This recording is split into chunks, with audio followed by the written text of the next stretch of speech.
just 10 games left in the season, the Birmingham Bulls find themselves in a dead heat with Fayetteville for fourth place, who also have 10 games left. That is for the last spot if home ice advantage in the first round of the playoffs. But along with the Bulls, Fayetteville, Evansville, and Knoxville all are within 3 points of each other. So finishing anywhere from fourth all the way down to seventh is a possibility for Birmingham. Translation of that word salad, Birmingham needs to win games to take control of its own destiny. Tonight, once again, Birmingham will be facing off against our friends from the Tennessee Valley, the Havoc, for the first of two games that are crucial for the Birmingham Bulls. In fact, for Birmingham, the playoffs have already begun. Peoria, Roanoke, and Huntsville have already clinched playoff spots. The last 5 spots are still up for grabs. But for the Bulls, any combination of 5 wins or 5 Quad City losses will clinch a spot for our Bulls. But before those 5 games, we have a pair this weekend to take care of. Hello again, everyone. Jody Chernesky here along with Greg Dreveny to what is always a fun game between these two similarly built teams. Greg, the last 2 times these teams met, the Havoc won 2-1 in overtime in the Tennessee Valley. Austin Lotz played out of his mind, stopping 39 of 41 shots, but gave up 1 in overtime. Huntsville out shooting the Bulls 41-27 for the win. The night prior to that in Birmingham wins with ease 6-2. So Greg, I don't know what to expect tonight. We talked about, and we're always honest with our fans. We always speak what's on our mind. Tonight we watched 2 teams warm up, and both teams, admittedly, didn't seem to have a lot of life in them. Definitely not, Jody. And for something that I've been thinking about today, for the entire day, I was like, you know what? We've got a 2-game series, and it's time to crown the champion of the Valley. So you've got the Bulls from Cahaba Valley, and you've got the Havoc from Tennessee Valley. And tonight and tomorrow night in this 2-game series, crown one a champion. But I have to agree with you there. When I came into the rink and I saw warm-ups come out, you know, there was a few guys with a little bit of jump, but I mean, as a whole, it'd be very interesting to see how tonight's game plays out on both sides. Well, Birmingham has been playing good as of late. Ben Higgins is still on the IR. We could use him back for the penalty kill. Andrew Ballant and Connor Scahill have been added to the lineup. And we have a new player tonight in the Bulls lineup. His name is Cole Jungworth, 6 foot, 180-pound right shot defenseman, 25 years old, from Bloomington, Minnesota. Played at Wilkes College last year. Know anything about him, Greg? I do not. I looked at him a little bit, and he spent some time growing up in the AJ. That's the Alberta Junior Hockey League. So, you know, we'll see what to make the jump from there. Had some games in USPHL Premier and then jumped right into NCAA D3, which is a good league. And he played 4 years there and got his degree. And, you know, here he is looking to play a little bit of pro hockey. Well, he was a teammate of Taylor Brierly at Wilkes. I actually played defense with him. So those two do know each other. I don't know if they'll be paired together tonight, but we'll soon see. You know, college, the D3 season ends March 22nd, and college players really must be brought in to all teams to prepare for next year. You got to have some young blood. But when you bring one in, that means somebody else has to go. So if you're Craig Simchuk and Kevin Kerr, do you break up what you've got going now, or do you stick with it and say, let's go, boys? Well, it's one of those things where somebody has to come in and have immediate chemistry, Jody, and they've got to have it. And, you know, every team has so many of these PTOs that they can use throughout the course of the year. So, you know what, to bring somebody in and give them a game and take a look at them, there's nothing wrong with that. But to me, they have to be a substantial upgrade in order to stick and hang with what you want to carry into the playoffs. Well, I'm glad you mentioned the PTOs. Birmingham is out of PTOs. We have our 6-1 tonight in the lineup with Jungworth in the lineup, that is. That's the last PTO we have to give. So you got to make decisions now, do you not? Oh, absolutely. And it's such a tight window from the end of that NCAA D3 season, Jody, until the point, because and correct me if I'm wrong here, but every player, they have to get 5 games into the SPHL to be eligible for the playoffs, right? Exactly. And that can be in a PTO or a standard player's contract. So as the players coming onto the ice tonight, Birmingham wearing my favorite uniform, the solid black with white numbers, a lot better for announcers than what we saw last week when we were the Cahaba Valley Vipers, to say the least. Starting lineups, first for the visiting Huntsville Havoc. On defense, Don Procopio. He'll be paired with Craig McCabe. Up front, a new addition to Huntsville, Nathan Burke, along with Matt Allen and Connor Fries. For Birmingham defensively, Taylor Brierly. He'll be paired up with Connor Scahill. So that answers my question about his old defensive partner at Wilkes. Up front, Nikita Kozarev, Matt Glover, and Colton Olnick. In goal tonight, Mike Robinson. For the Huntsville Havoc, 24 wins, 5 losses, 2 overtime losses, and 1 shootout loss. A 2.25 goals against and a stellar .927 save percentage. Austin Lotz gets the draw tonight, 14-11-1, .262 and a .917 save percentage. Referees tonight, William Jacques, linesman Simon Higgins, and Ian Hoffman. Greg, as everybody makes their way onto the ice, Mike Robinson, is the last 2 times he's faced Birmingham, has only given up 3 goals. The guy is tough to beat. I talked to Craig Simchuk about that before the game, and we'll get into his interview at the end of the first and second period. But what do you do to beat a goaltender like that? I mean, I know you got to put traffic in front, but is it that easy? You got to do other things, do you not? Well, the key to it, Jody, is you have to take away his eyes, because as a goaltender, it's very hard to stop shots that you can't see. So traffic in front, a lot of movement in front. You know, you're looking for deflections, pucks off pads, keeping them low, catching them out of position, because a goalie like Robinson, you are not going to beat him very often just coming down a wing and ripping a shot on net. All right, as we get set for the national anthem, Huntsville has found their way onto the ice. A nice contingent of Huntsville fans in the crowd tonight, and I understand there's a big watching and listening party going on back in Huntsville tonight. We'll pause real quick for the playing and singing of our national anthem. The Flooring Gurus. Oh, say, can you see by the dawn's early light what so proudly we hailed at the twilight's last gleaming, whose broad stripes and bright stars through the perilous fight o'er the ramparts we watched were so gallantly streaming, and the rockets' red glare, the bombs bursting in air, gave proof through the night that our flag was still there. Oh, say does that star-spangled banner yet wave o'er the land of the free and the home of the brave? All right, that was a singer that, Greg, you found out a little information about before the game. Tell us about that. Yeah, so little rendition there. Very Alanis Morissette / Janis Joplin-like there, Jody. But yeah, that is actually Jessica from American Idol. You remember her from years back, and Well, to be honest with you, I've never watched 10 seconds of the show. Well, So she did a great job, but I'm just not a fan of the show. So, but either way, did a great job tonight. Did you see what just happened to me? no. A fan coming into the building handed me her ticket and said, "Where do I sit?" Did she think I was an usher? Yeah, absolutely. Well, I've done every other job in minor league hockey. Might as well be an usher next. So that was a first for me.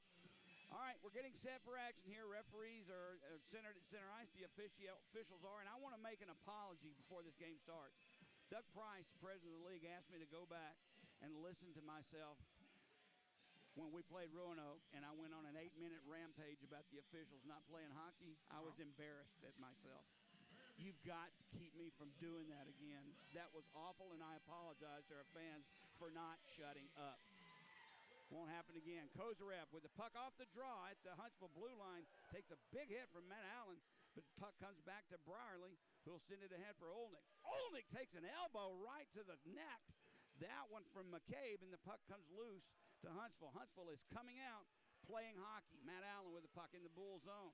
He takes a slash there from Brierly, goes down, loose puck, sent around far boards. Procopio had a shot at it. Kozarev blocked it. Olnick tries to catch it free and does, and Birmingham comes out the other way. Taylor Brierly skates ahead.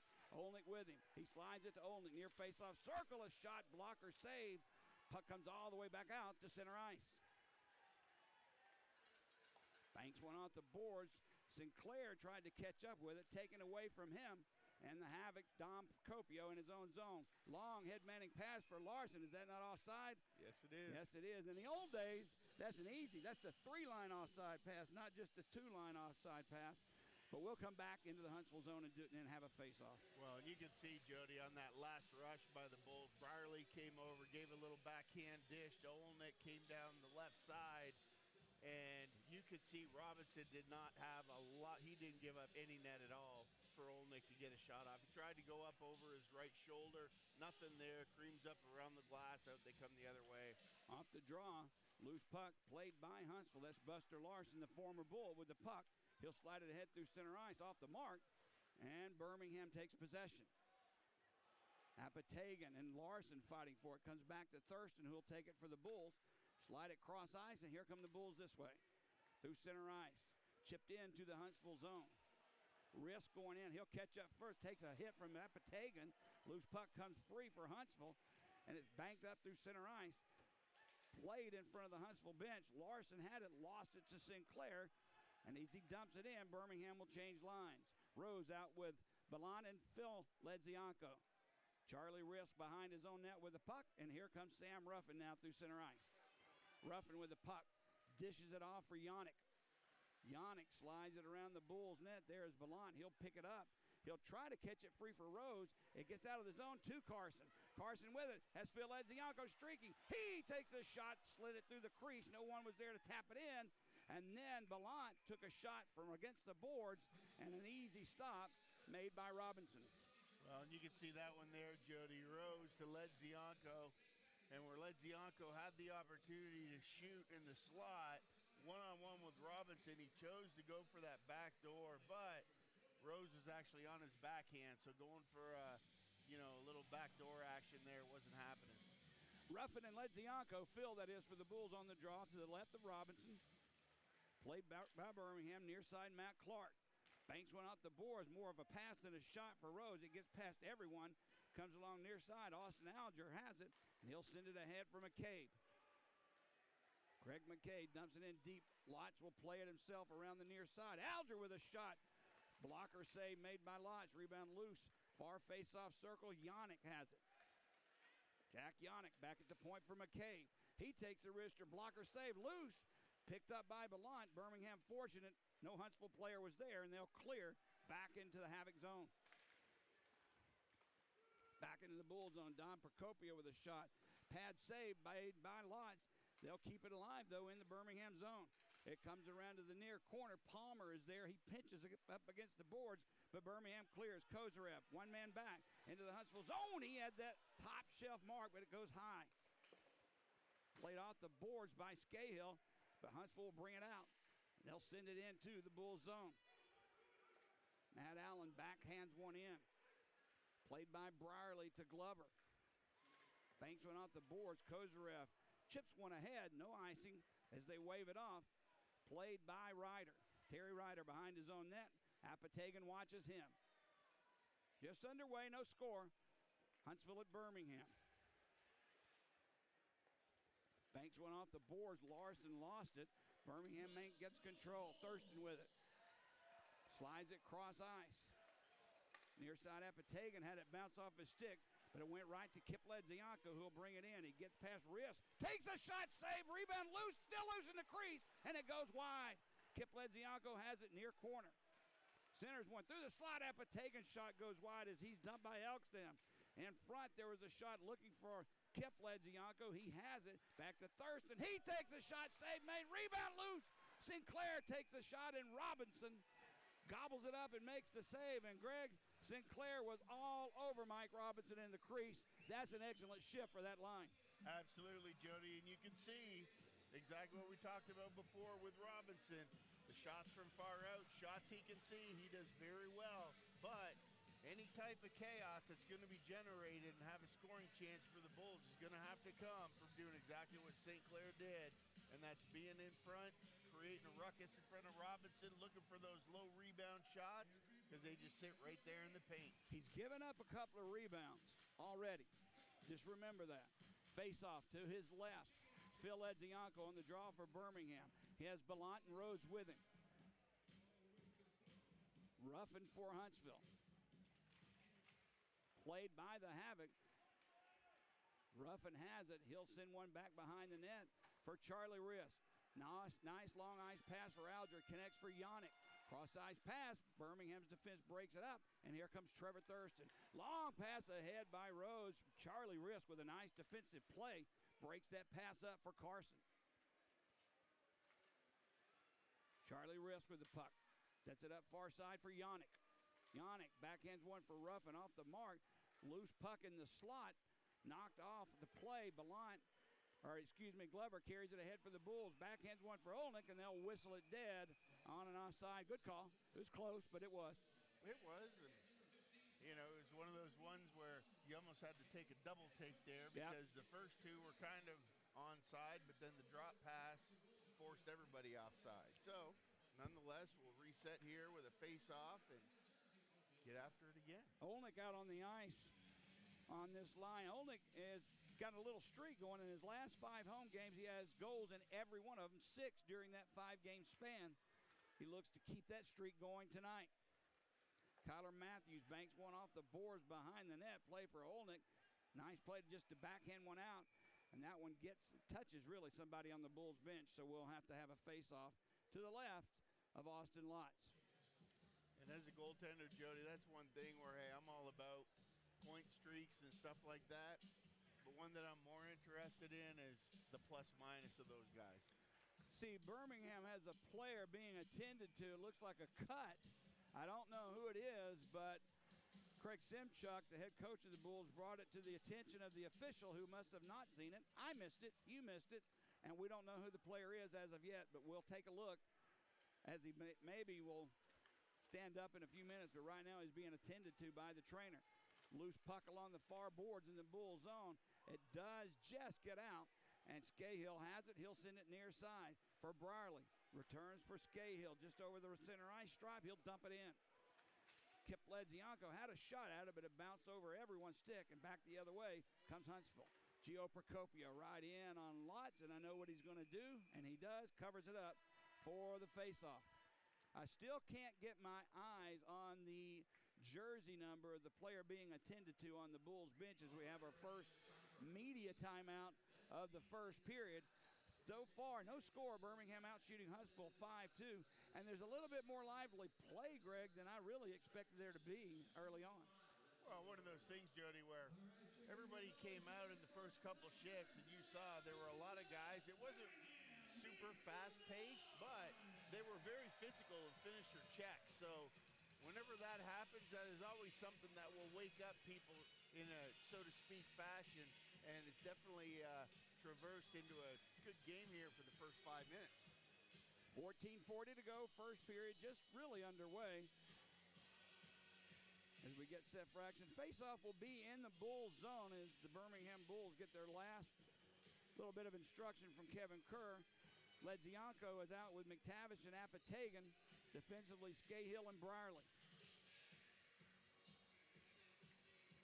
Trying to look and see by I believe that was Sinclair that was getting attended to, and he seems to be okay. He's up.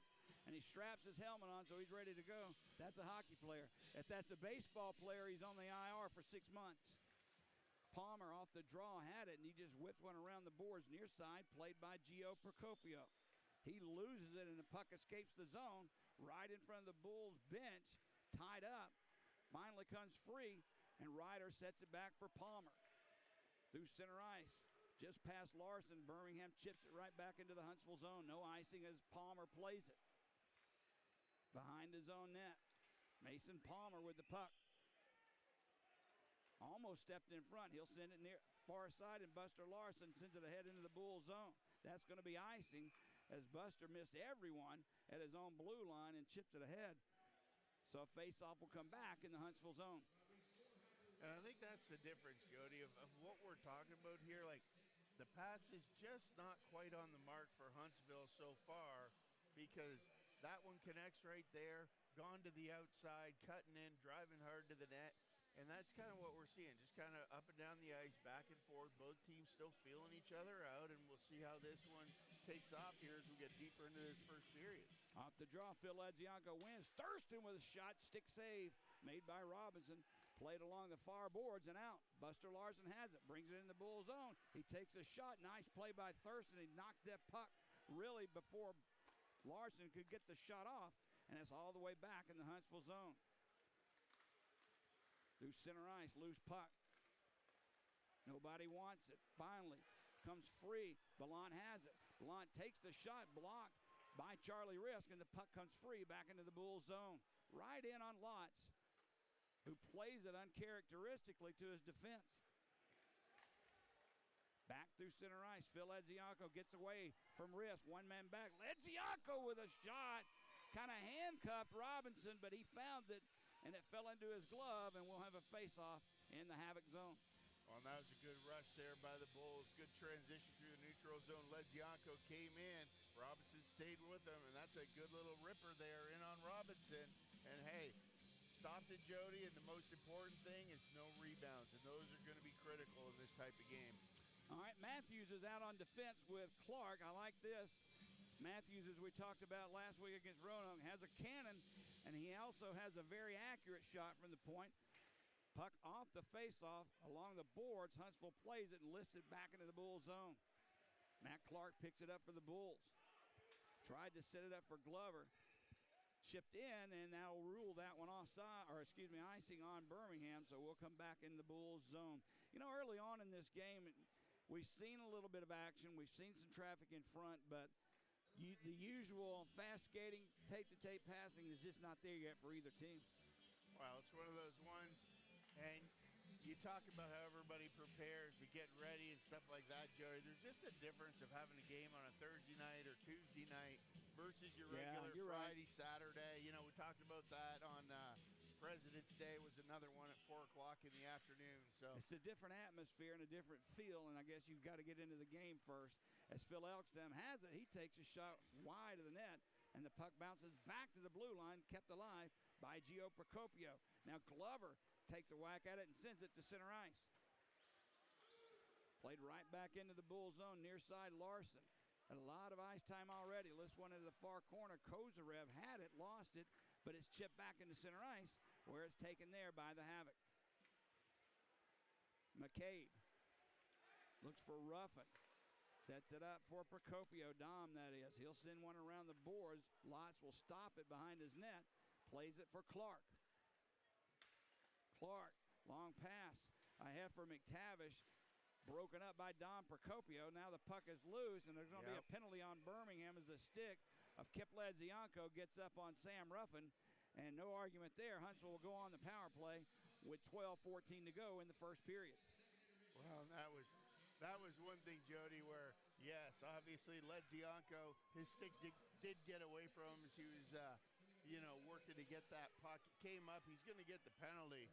And I tell you what, Procopio, who thought it might have been intentional, he went after Ledzianko in the corner, and he's lucky that he missed on whatever it was that he threw at him, because that would have negated the power play altogether.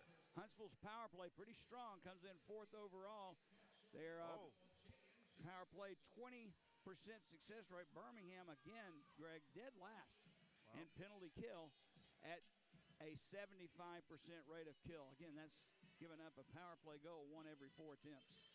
So, interestingly enough here, Jody, he got a 4-minute penalty. Double minor must have drawn blood. Yep, So a double minor, Birmingham's going to have to do yeoman's work and kill off not 1 but 2 penalties.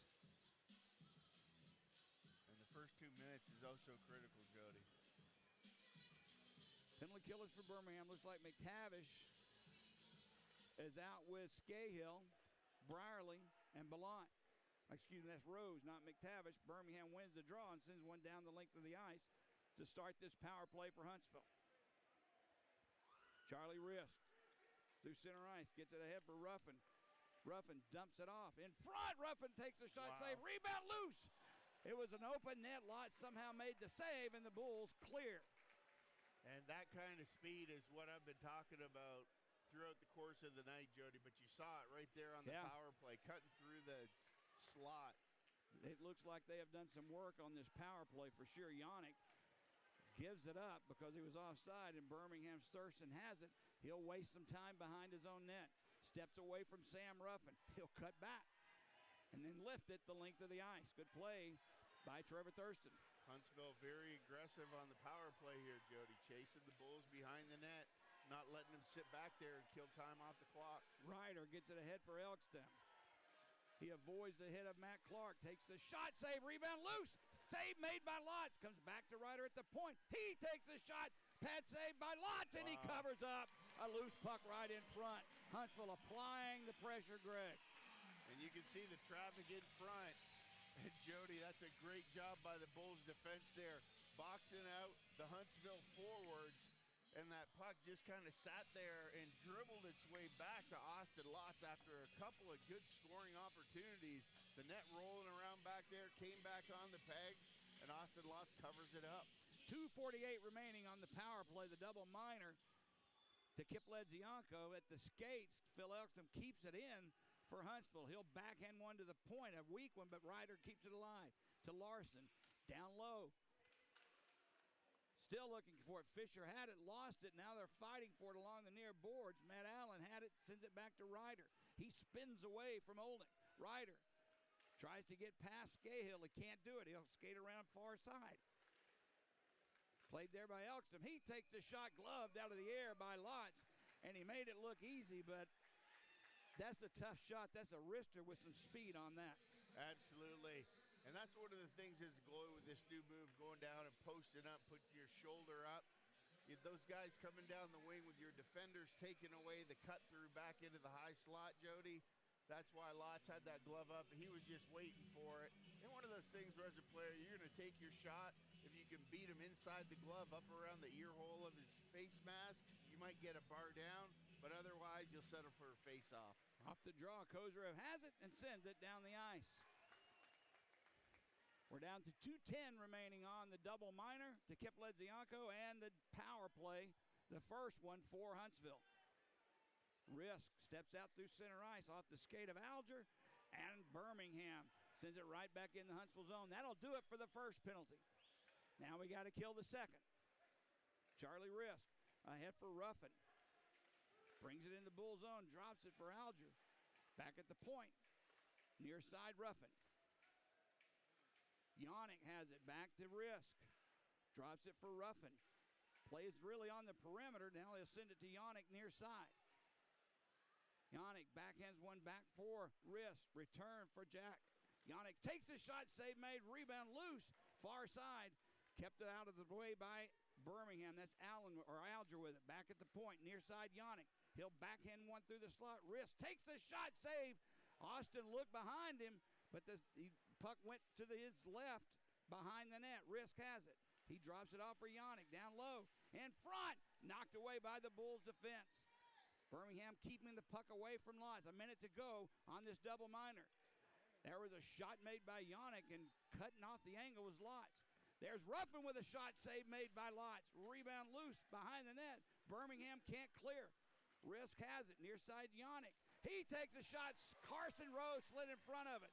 The puck is loose in the face-off circle, and that finally is cleared to center ice. What a second effort by Carson Rose, Jody, and that's playoff hockey right there where you're doing whatever it takes to block shots, especially on the power play of Huntsville. Fisher drops it down low for Larson. Back at the point for Ryder. Wrister save made by Lotz, a low shot. He goes down to grab it and hold it with 21 seconds remaining on the power play for Huntsville. Well, this last 35 seconds, Joe, it's been like a shooting Yeah, gallery no down kidding. there for Austin Lotz. Just shot after shot after shot by Huntsville. And glad to get a little media timeout here to get everybody a breather. They'll be back in there for 21 seconds more of Huntsville power play. You think we have anybody, any friends of ours in the Tennessee Valley listening to us right now? They brought their announcers tonight. Joe Hunk is here. He's doing their play-by-play for them. So I'm sure at the listening part of they're watching him and listening to him. But do you think there's anybody, just one fan maybe, listening to us right now from Huntsville?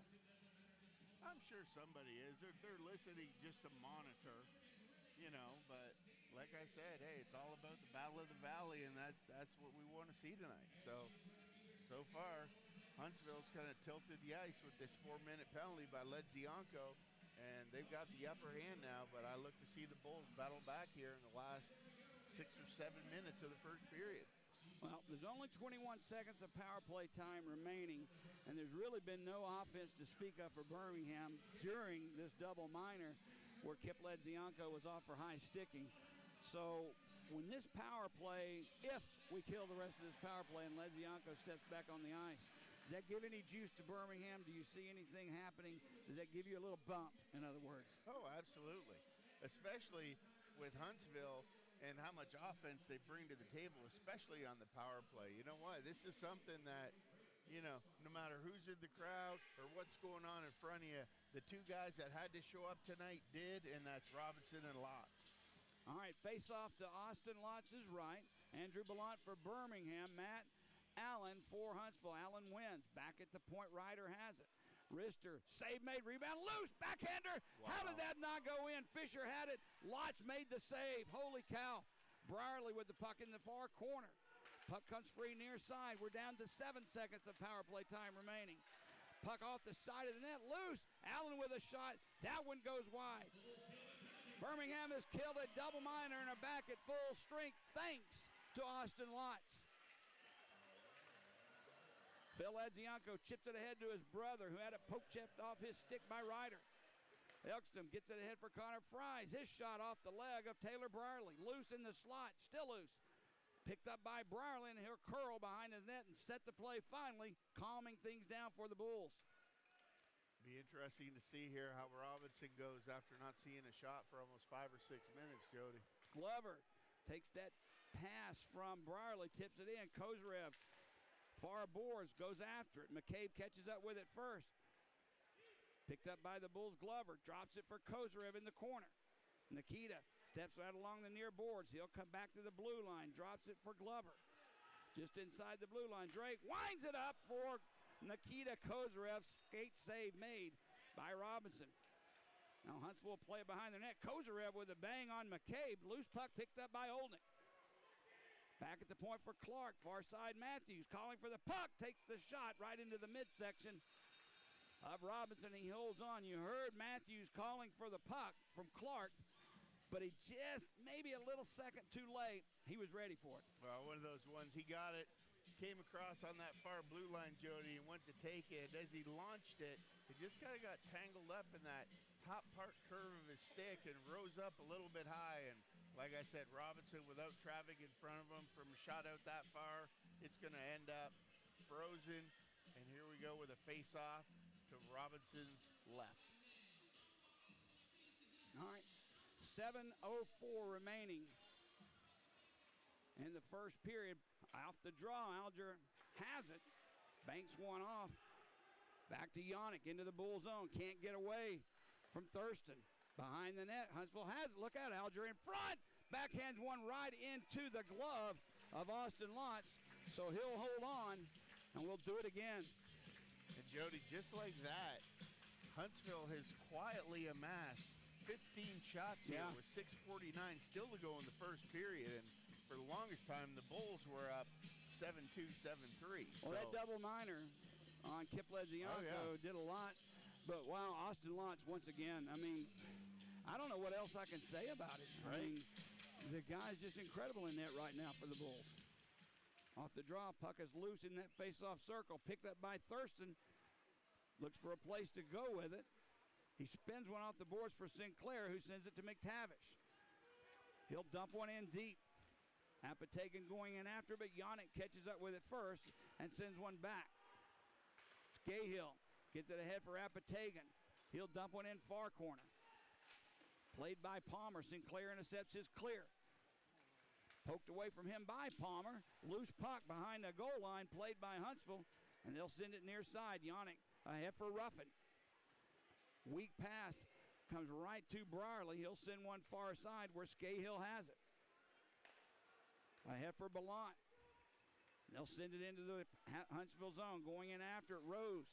Can't catch up with it as Palmer sends it near side. Buster Larson takes a hit but manages to get the puck out.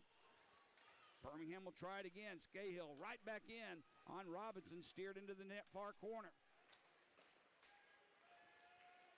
Big hit there up Procopio by Matthews, causing the turnover. Now it's loose at the Bulls' blue line and chipped back into the Huntsville zone. 5.5 to go, first period, no score.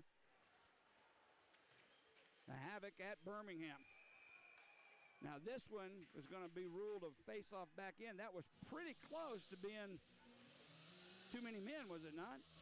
Well, it was, and one of those things where Huntsville, they had guys in the air, and I think as long as you're in the air and you're not actually touching the ice, you're going to get that call. So, good job by Huntsville to recognize they were in trouble there, and everybody cleared the ice. They made it off. The face-off will be down here to Robinson's right.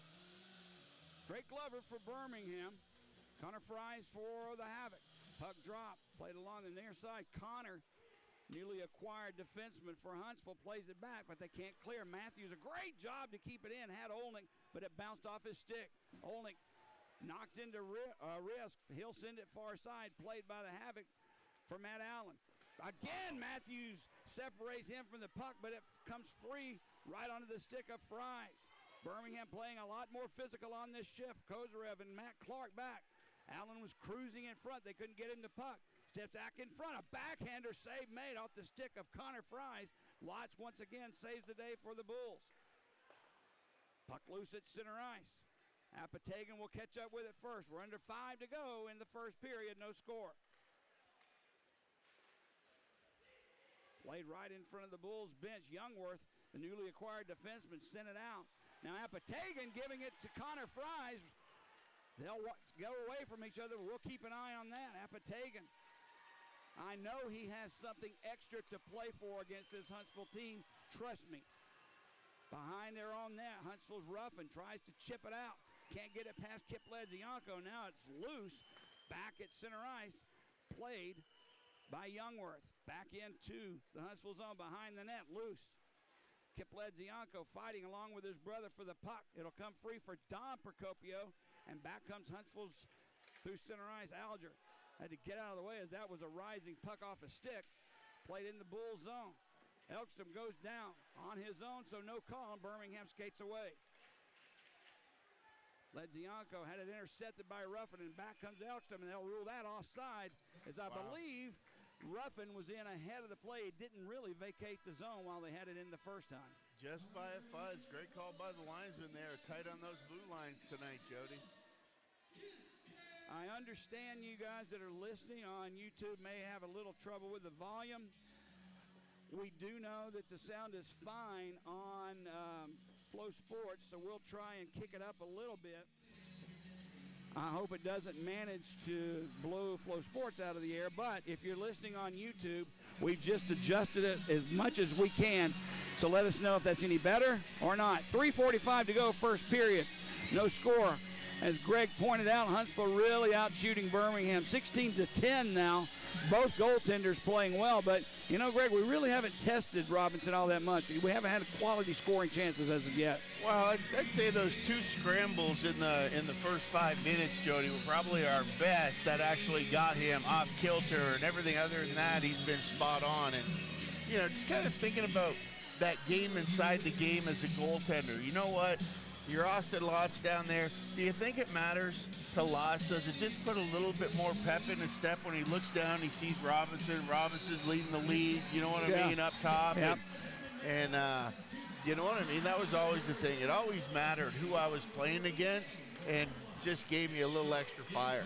Two of the best goalies in the league. Robinson second ranked, Lotz fourth ranked. Puck at center ice, played by Gio Procopio into the Bull zone. Larson and Brierly giving chase. Larson, his big body, catches up with it first, taken away by Scahill. He'll send it to the far boards where it's played by Huntsville. Into the corner. Everyone fighting for control. Ryder has it. He'll backhand one in deep once again.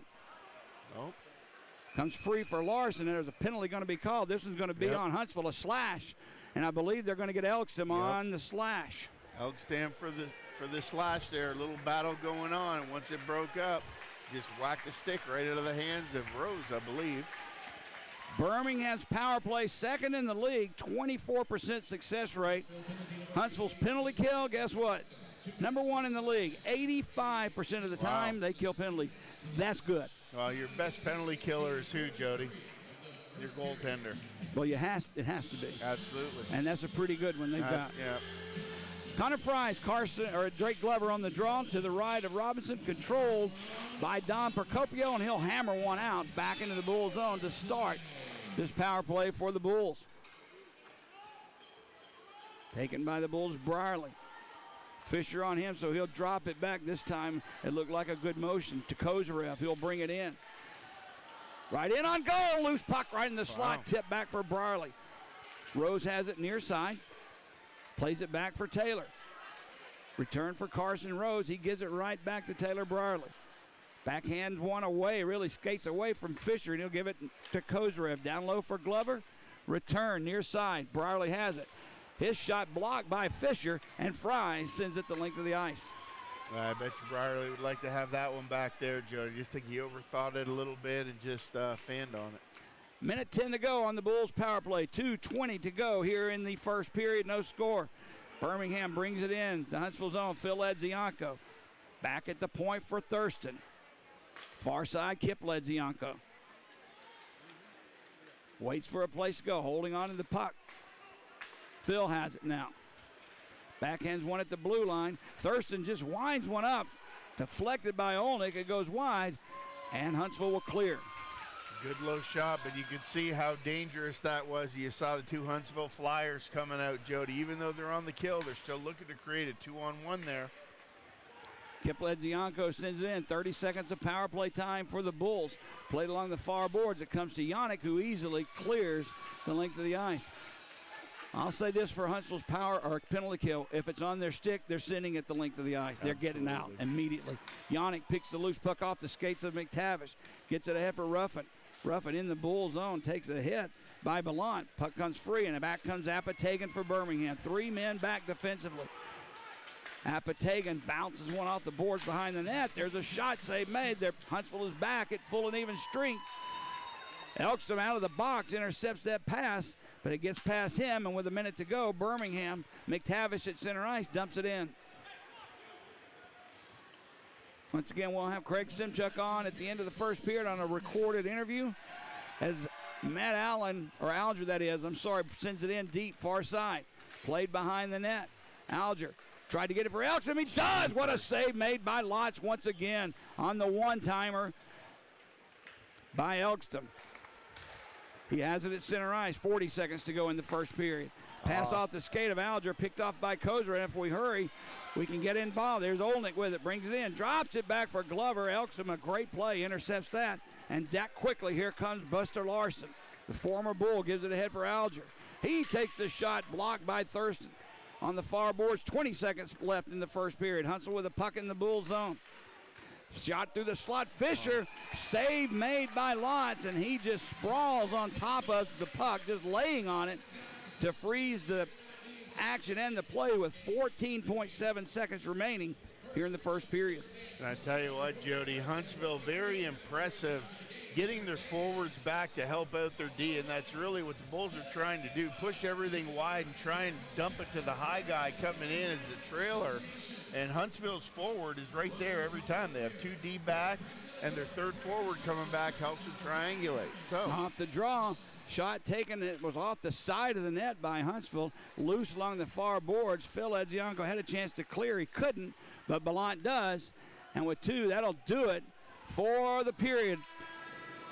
As Birmingham 0 for 1 on the power play, Huntsville 0 for 2. Huntsville outshooting Birmingham 18-12, but no score. Both goaltenders doing their job, Greg. Well, absolutely. It's definitely the battle of the duel of the banjos for the goalies tonight, Jody. And Robinson and Lotz are both up to the task, and that's good to see because there's been some good offense generated both sides. And, a couple of little rebounds here and there for goalies, but, that's why there's not trappers on their pads. Well, all right, everybody's warmed up. Everybody's broken a sweat. Everybody's taking a hit. Everybody's passed the puck or taking a shot. Second period, we get to see normal Birmingham-Huntsville hockey? I think so. I think that the times I saw it get closest to kind of the last time they was just, maybe we're spoiled, Jody, because we're so used to that full octane, end to end to end. It's just nonstop action. This is, a good hockey game. But you can see when there's some of those hits that are thrown, that's when guys really pick up the wheels and they, throw that nitro out there a little bit for the remainder of the shift. But I get it. You look at it, we've got 6 periods of hockey here in 2 days. And, neither team wants to come out and make a critical mistake because you can see how evenly matched both teams are. Well, for those that care, Birmingham, when they're tied after a record of 4-7-3-1. Huntsville, when they're tied, basically the same thing, 5-9-2. So that tells me nothing, except we're going to have second period action coming up in just a few minutes, correct? How important is the first goal?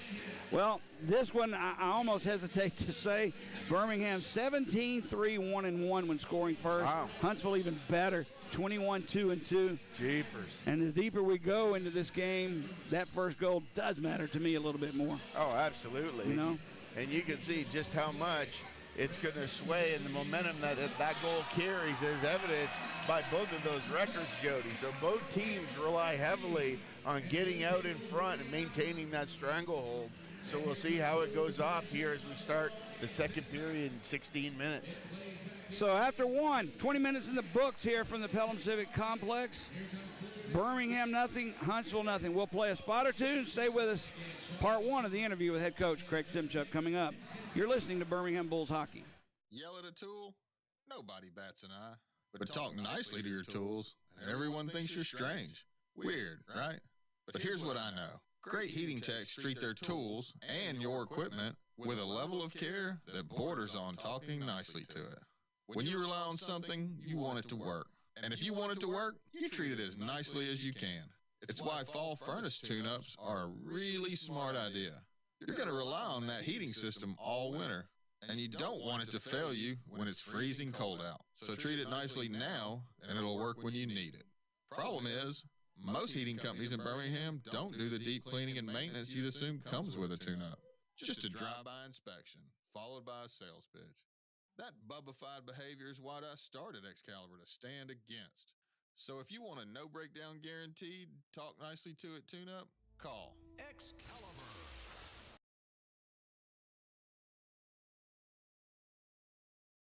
Craig Simchuk for tonight's first intermission between the visiting Huntsville Havoc and the Birmingham Bulls.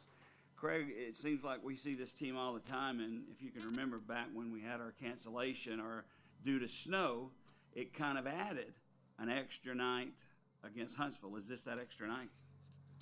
I actually think tomorrow night is. I think tonight was already previously scheduled. So, but yeah, it's weird with the scheduling of this league, and I think we added three extra Huntsville games just from one snow game, and obviously they had some cancellations too. And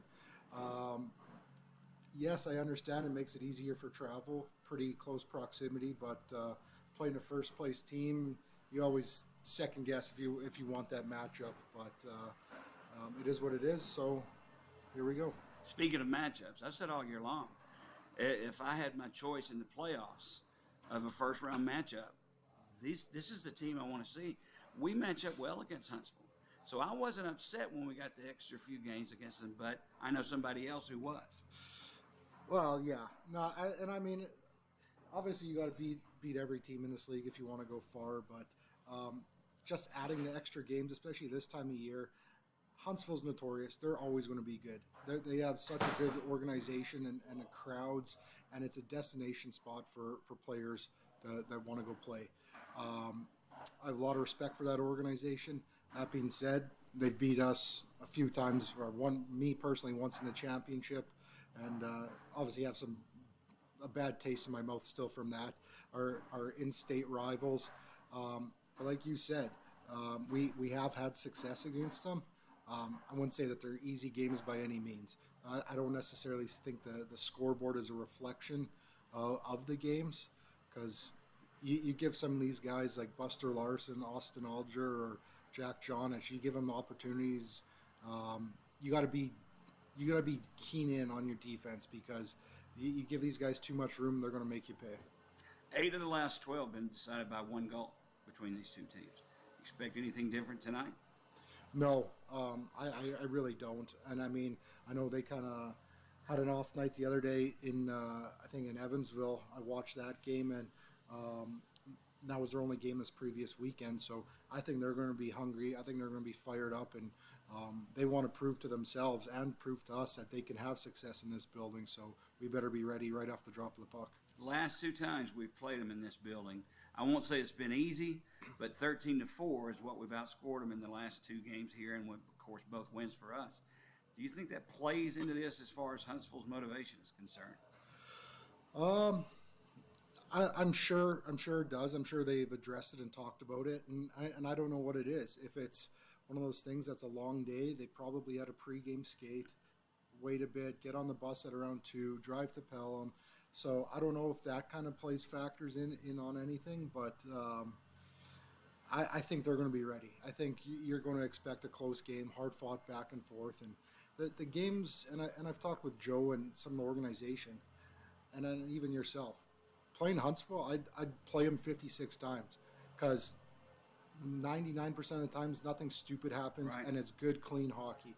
And is there chirping? Is there physicality? Absolutely, but it's not the old days where you're trying to take someone's teeth out or head off or cheap shots. So I respect them in that sense, and I think we've earned their respect. So it is definitely a high-skilled game. It's going to be a high-paced game. There's going to be a lot of plays being made, and you've seen both goalies, especially last game in Huntsville. I mean, what can I say about both goalies? I think Robinson will probably get the nod tonight, so we got to definitely get to him early.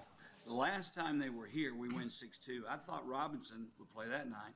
Instead, they go with the youngster that they had acquired from Knoxville, Taylor Joseph. Well, that didn't work out too well. And the next night they go with Robinson, and Robinson in the last 2 games against us has only given up 3 goals. Yet we've beat him 2 out of the last 3 times he's been in the net. It's hard to get pucks by him. Why? He sees pucks well, and that's one thing I watched the other day against Evansville. He tracks the pucks well. I think their D do a pretty good job of clearing lanes for him. They make his job easy. They don't give up a lot of grade A's. That's one thing about Huntsville. You really do have to generate and penetrate the house or the slot, and you're going to have to beat him with a clean shot, because he's not going to give up a lot of rebounds, and there's not going to be a lot of second, third opportunities. So you really have to battle in front of the net in the blue paint and get dirty, greasy goals. But first and foremost, you got to get shots through, and you got to take his eyes away, because if he sees it, he's going to stop it. How do you use his own defense as screens? How do you make them stand in front of him and block his vision, or do you? Is that part of it? No, it's definitely part of it. We always want to have a net front presence. We talk about it as part of our cycle game. It's part of our structure. It's going to the hard areas. And I don't want to say it's the old school hockey. Hockey hasn't changed in that sense. The puck has to go through the blue paint to score a goal, so you might as well go hang out there. And I mean, they all count. It doesn't matter how pretty they are. we talked about our D getting shots through, but it's also sometimes a bad shot when there's no traffic. And like I said, goalies at this level, if they see a shot from the point, they're going to stop it. And a whistle, and then you kill any momentum or any ozone pressure. So sometimes if our philosophy isn't throw pucks on the net unless we have someone there. So we definitely want to have some bodies and traffic in front. And the more guys we have, I'm assuming that their defense are going to collapse and join them in net front too. So the more bodies, the better. Now, as head coach Craig Simchuk, part one of our interview. We'll play part two at the end of the second period. I wish we were able to play this pregame, but due to the constraints of Flow Sports Hockey TV and our time constraints on YouTube audio, it's really impossible to, Greg. So you take it from here. I'm going to go take a break, and I'll be right back to help you out and join you. All right, Jody, thanks for that.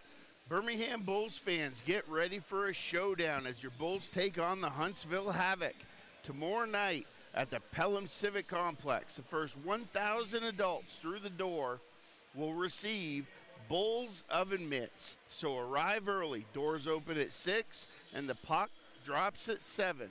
Plus, we're teaming up with Feeding Alabama to help fight hunger. Look for the donation boxes and drop off your canned goods to make a difference. Don't miss the action. Get your tickets now and let's pack the barn. Go Bulls and drop the mitts night. Following that, 328, one of my favorites, Kids Jersey Night. Bulls fans, get ready for Kids Jersey Night. Join us Thursday, March 28th, as your Birmingham Bulls take on the Fayetteville Marksmen. The first 1,000 kids through the doors will receive a Bulls Kids jersey, courtesy of CBS 42 and Venue Works. It's a night of fast-paced hockey, family fun, and a special gift for the youngest Bulls fans. Puck drops at 7. Don't miss out. Get your tickets now at bullshockey.net. The Birmingham Racecourse.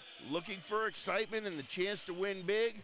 The Birmingham Racecourse Casino is open 24/7, and it's your destination for nonstop entertainment.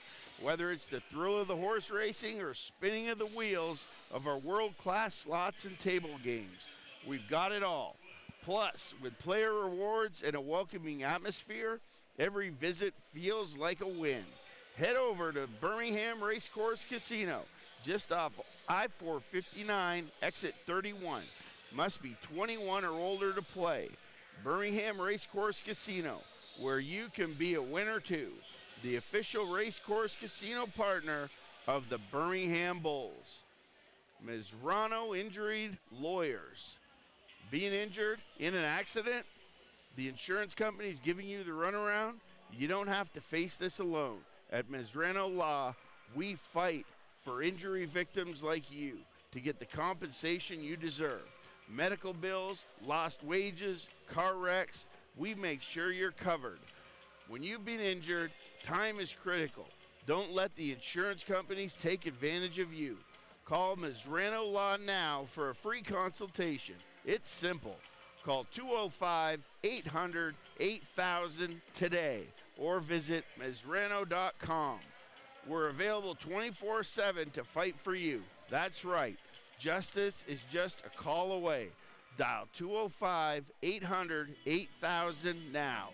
Ms. Rano Law, the official Alabama injury lawyers partner of the Birmingham Bulls.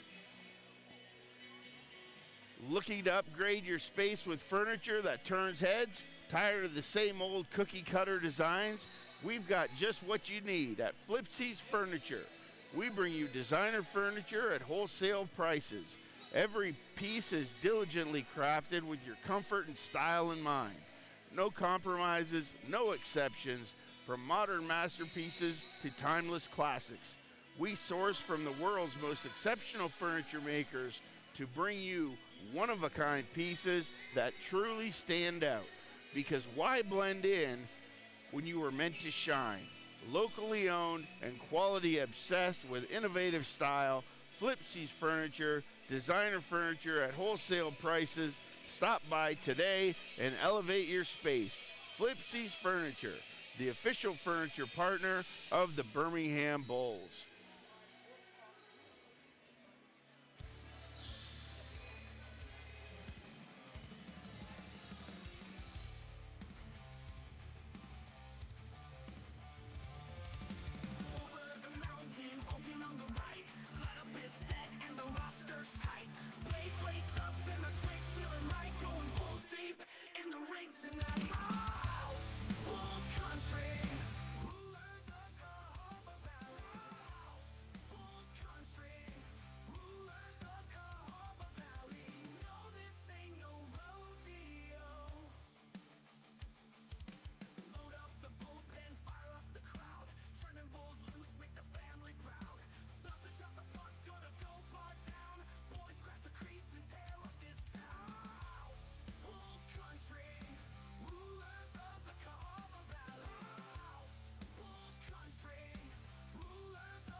All right, Jody Chinesky, Greg Dreveny back at the Pelham Civic Complex, getting set for second period action.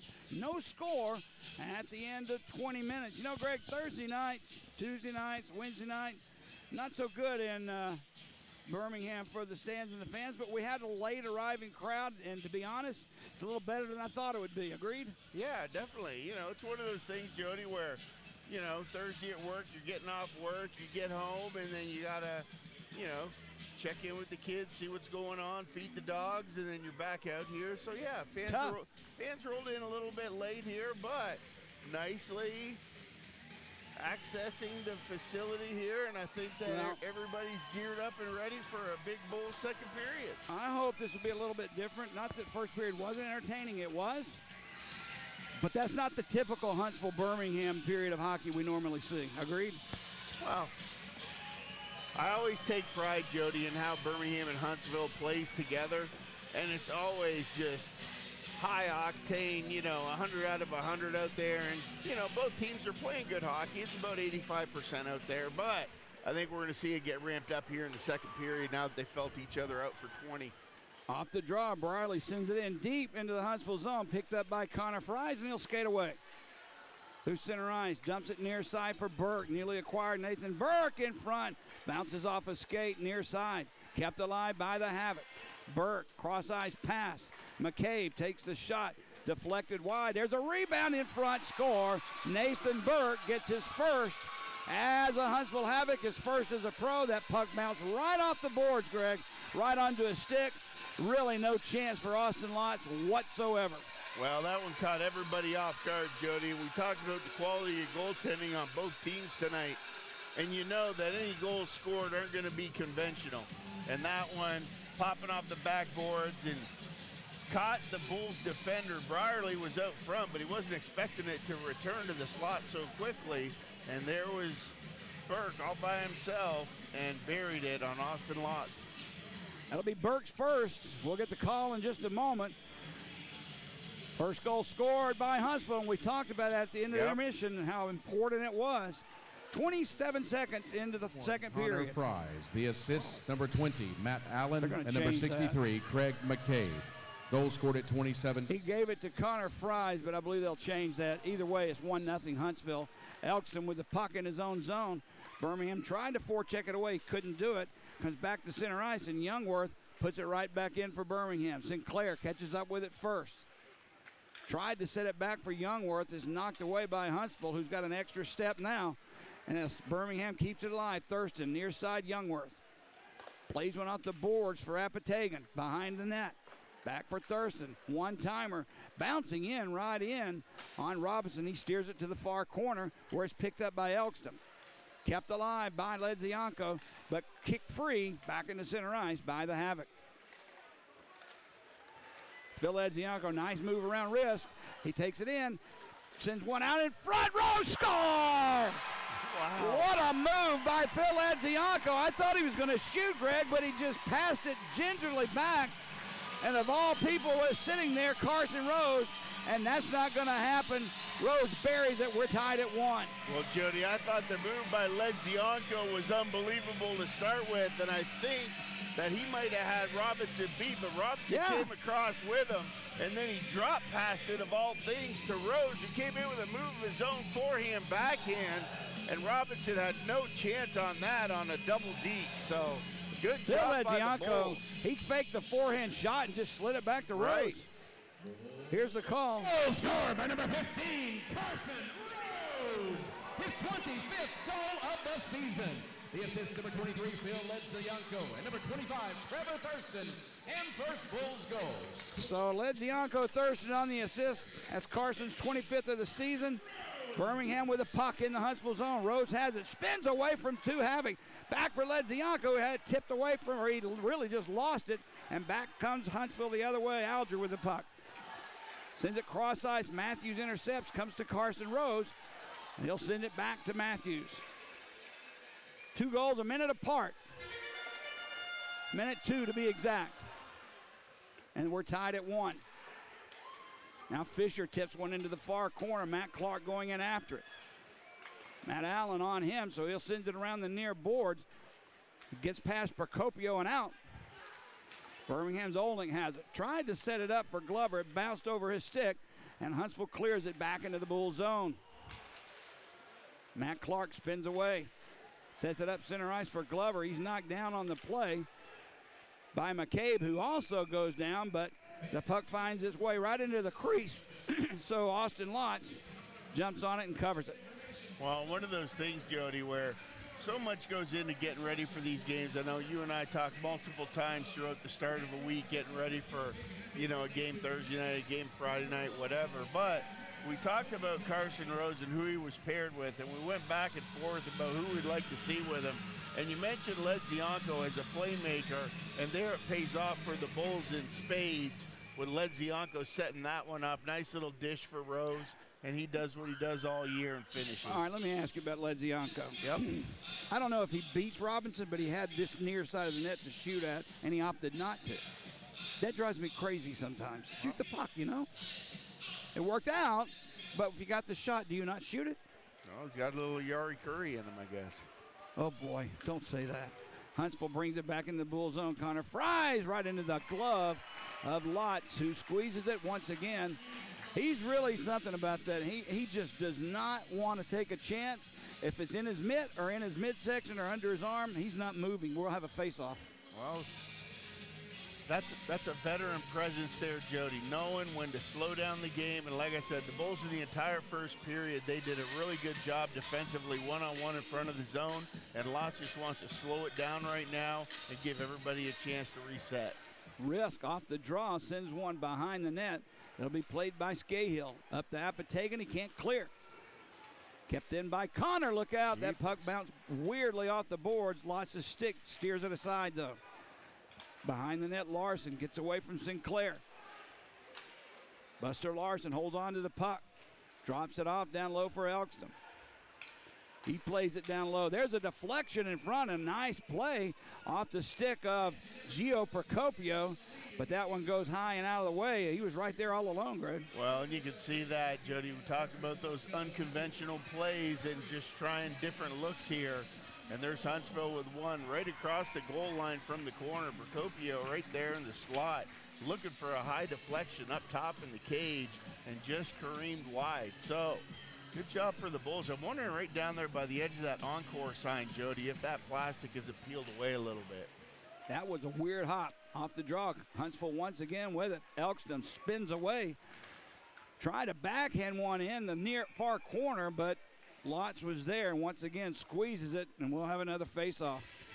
Well, and that's one of those things there where Jungwirth is going to have to tighten up right there, Jody, because Elkstam, he can't be 5 feet off the boards there, drive wide, and then cut in all alone on Lotz like that. You got to man up, take that body, and push him to the wall. It is his first game, though, as a pro, you know. And but this is a little different than Division III hockey. Hey, a big game it is, though, nonetheless. Exactly. Youngworth out defensively for Birmingham on the draw. They'll do it again as they'll rule somebody moved prematurely. Youngworth out with Trevor Thurston, so at least he's got some leadership there to help him out as he talks with Thurston after that bungled draw. Larson and Phil Edzianko. Boy, Buster Larson's a big guy. Off the draw, he tried to poke it forehand, but he gains control. Larson in front, deflected by Procopio once again, and that one just goes wide. There's a long head-manning pass for Phil Edzianko, gets past everyone, and icing will be called on the Bulls. You know, it still is amazing to me, Greg, that this guy, as big as he is, Buster Larson, a greatest shot as he's got, was cut loose not only by Birmingham but by Fayetteville, and now he's by far Huntsville's best player. Wow, and he is, Jody, and the guy has so much range. He's very lanky, and I mean, got a wingspan that's crazy. That just gets him so much range out there. But he didn't play like this when he was with us before. No, Ballant with the puck now, 2 men back defensively, so he opts just to send it far corner. Picked up by McCabe. He chips it along the boards. It's loose just inside the blue line and finally comes free for Alger near side. Don Procopio whips one around the boards all the way to Yannick. He touches up and the whistle blows. Offside will be called on Huntsville.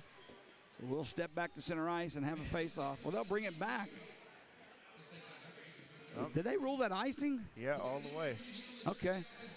Icing is called, my bad, on Huntsville, so we'll bring it back into the Huntsville zone. I thought we were going to have a face-off at center ice. Well, they're still kind of talking about it, so we'll see. But nonetheless, the Bulls will come up. We've got Olnick, Kozarev, and McTavish out there with Matthews.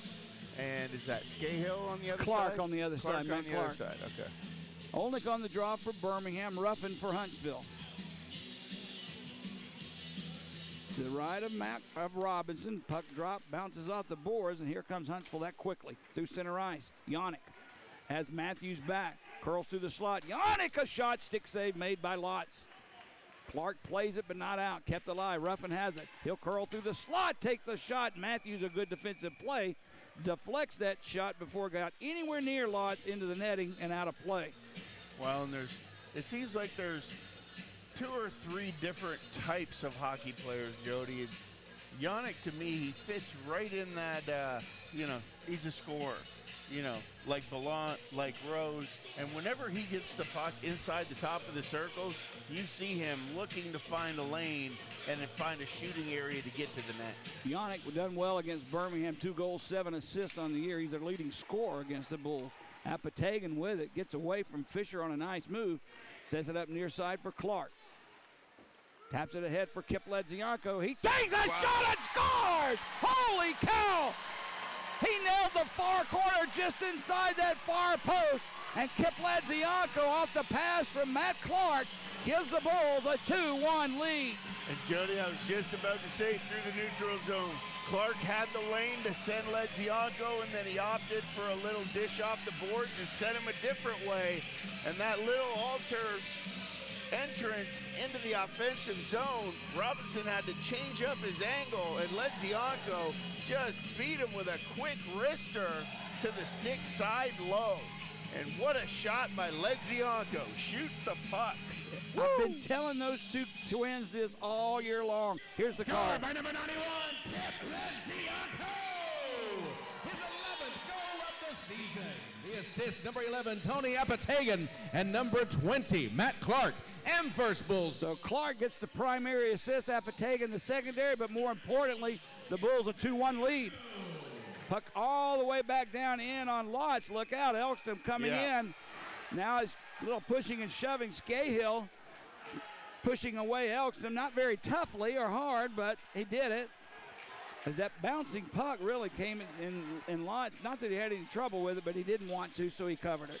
Right, and a little odd there, but yeah, Elks, they have not typically one that you'd expect to do something like that, but definitely making it known that his presence was felt in there on top of Lotz and the Bulls defender. So, Austin Lotz doing what he does, wants to slow down this game and protect what the Bulls got going on. Got to be good for Kip Ledzianko to score a goal like that right in front of his parents who are sitting in that zone. How long are they down for? I'm thinking this is the last weekend. I don't know for sure. But nonetheless, it's got to be great for them. Off the draw, Buster Larson has it. Spins, takes a shot, deflects well wide into the corner. Played by Kip Ledzianko through center ice. Larson and Apatagan had a shot at it, but it comes free. Procopio will play it. Far corner into the Bulls zone. No icing. Brierly has it. Sends it near side for Thurston up along the boards. And Birmingham's Ballant chips it ahead. Intercepted by Huntsville. They'll try and play it right back out off the stick of Gio Procopio to McCabe. He goes down. Played along the far boards. I thought for a second Greg Rose was going to get a call, a penalty. But it's played in the Bull zone, picked up by Thurston behind the net of Austin Lotz. Banks went off the boards. Again, a funny hop off these boards, but luckily right to the Bulls. Now Rose will break in right wing side. Save made by Robinson. Loose puck comes out in front. Rose has it, takes a shot off the leg of McCabe, bounces in the air and out. Watch out. Birmingham Thurston takes Ruffin out of the play and keeps the puck alive for the Bulls. 13:50 to go in the second period. Bulls up 2-1. Aldrich has the puck through the slot, played by Ruffin. Rose on him. Slides it back for Palmer from the point, takes the shot. That one stopped by Lotz, but he couldn't find the rebound. I don't know how he stopped that one. Ruffin is right in front. Now it's played by Aldrich, shot wide of the net, and Birmingham takes the pressure off. Thurston just ices the puck just to take the pressure off Austin Lotz, I believe. And did you see that over there? I'm wondering if they didn't replace some of these signs or something, Jody. Something's weird with the boards and glass down here, Greg. Over there by the club tails and the buckets away waterproofing, the puck comes around there and it bounces straight out, just like it did back there by the Encore sign. So, not sure what's going on, but... Well, let me say this. They had a motorcycle on ice event scheduled that has been canceled due to potential severe weather. I don't know if they had begun. Certainly they wouldn't have with a hockey game tonight, but I was going to say I don't know if they've begun to make some alterations, but there's some odd hops coming off the boards. There's no doubt about it. Maybe they had some different sponsors or something for that event. I mean, I'm not sure. I don't know. All right, out shooting Birmingham 24-17. Huntsville is trailing the Bulls by a score of 2-1, 13:26 to go here in the second period of play. No other games in the SPHL tonight. We'll have a full slate, I believe, tomorrow. Greg will get you caught up on that. Birmingham will be off Saturday night, which is an odd thing, Greg. We usually play every Friday and Saturday night, whether it's at home or on the road. No, tomorrow night, Jody, March 14th, 2025, we got Evansville at Fayetteville for a 7 o'clock puck drop. Roanoke at Macon, 7 o'clock as well. Peoria at Knoxville, 7:05. Huntsville back at Birmingham, 7:05. And Quad City at Pensacola, 7:05 start. So a full slate tomorrow night. We'll have to keep our eye on that Evansville-Fayetteville game as we're watching this one tomorrow night as well between these two. Bellant lifts one into center ice. Phil Ledzianko flying in, catches up with the puck, drops it back for Rose, slides it around near side. Big hit by Procopio on Youngworth. Loose puck now. Connor takes the hit from Phil Ledzianko, and he takes the puck. Birmingham changing, so no one was there going in after the puck. Kozarev somehow keeps it alive. Youngworth sends it back to Matthews. Cross ice pass. Clark again around the boards. Picked up by Ruffin. They'll try and get it out. Kept alive for the moment by Glover, but it does escape the zone. Look out, Ruffin has it. Clark, nice play, chips it away from him. If he doesn't do it, Ruffin's gone in alone. Yep. Kozarev. Here we go. Takes it in. He loses it, and back comes Alger through center ice. Austin tries to cut past Matthews. He takes a shot, a bad angle when hugging the post. Lotz keeps it out. McCabe gets it past Olnick. Glover tried to glove it. It pops free and down. Glover avoids the hit from McCabe, and the puck comes all the way down behind Lotz. Matthews chips it away from Allen. Played along the far boards. Fisher. Now Olnick's going down, or Olnick's going off. He did. He nailed, I believe that's Allen from behind. Yep. I was just about to say the physical presence is definitely picking up. That's not a good there. penalty, though, Greg. Well, no, not that one in the corner. I don't like that on the back number stuff. So, yeah, send him to the box. But he could read his number. He should have laid off. Right. I could see his number in the nameplate from here. I know he didn't do it to cause any injury or anything, but you got to lay off. Absolutely, but I like that battle that was going on previously up here right in front of the Huntsville bench between Matthews and Ruffin. They had some good energy going up there, and then Rose had a big hit at center ice. Huntsville returned the favor over there, and then Olnick down in the corner just took it to that next level. So he'll be off for 2, and Huntsville will go back on the power play. This is their third power play of the night. 0 for 2 thus far. Birmingham killed off a double minor earlier on Kip Ledzianko for the high stick. This one on Colton Olnick. No argument here. Agreed? Oh, absolutely.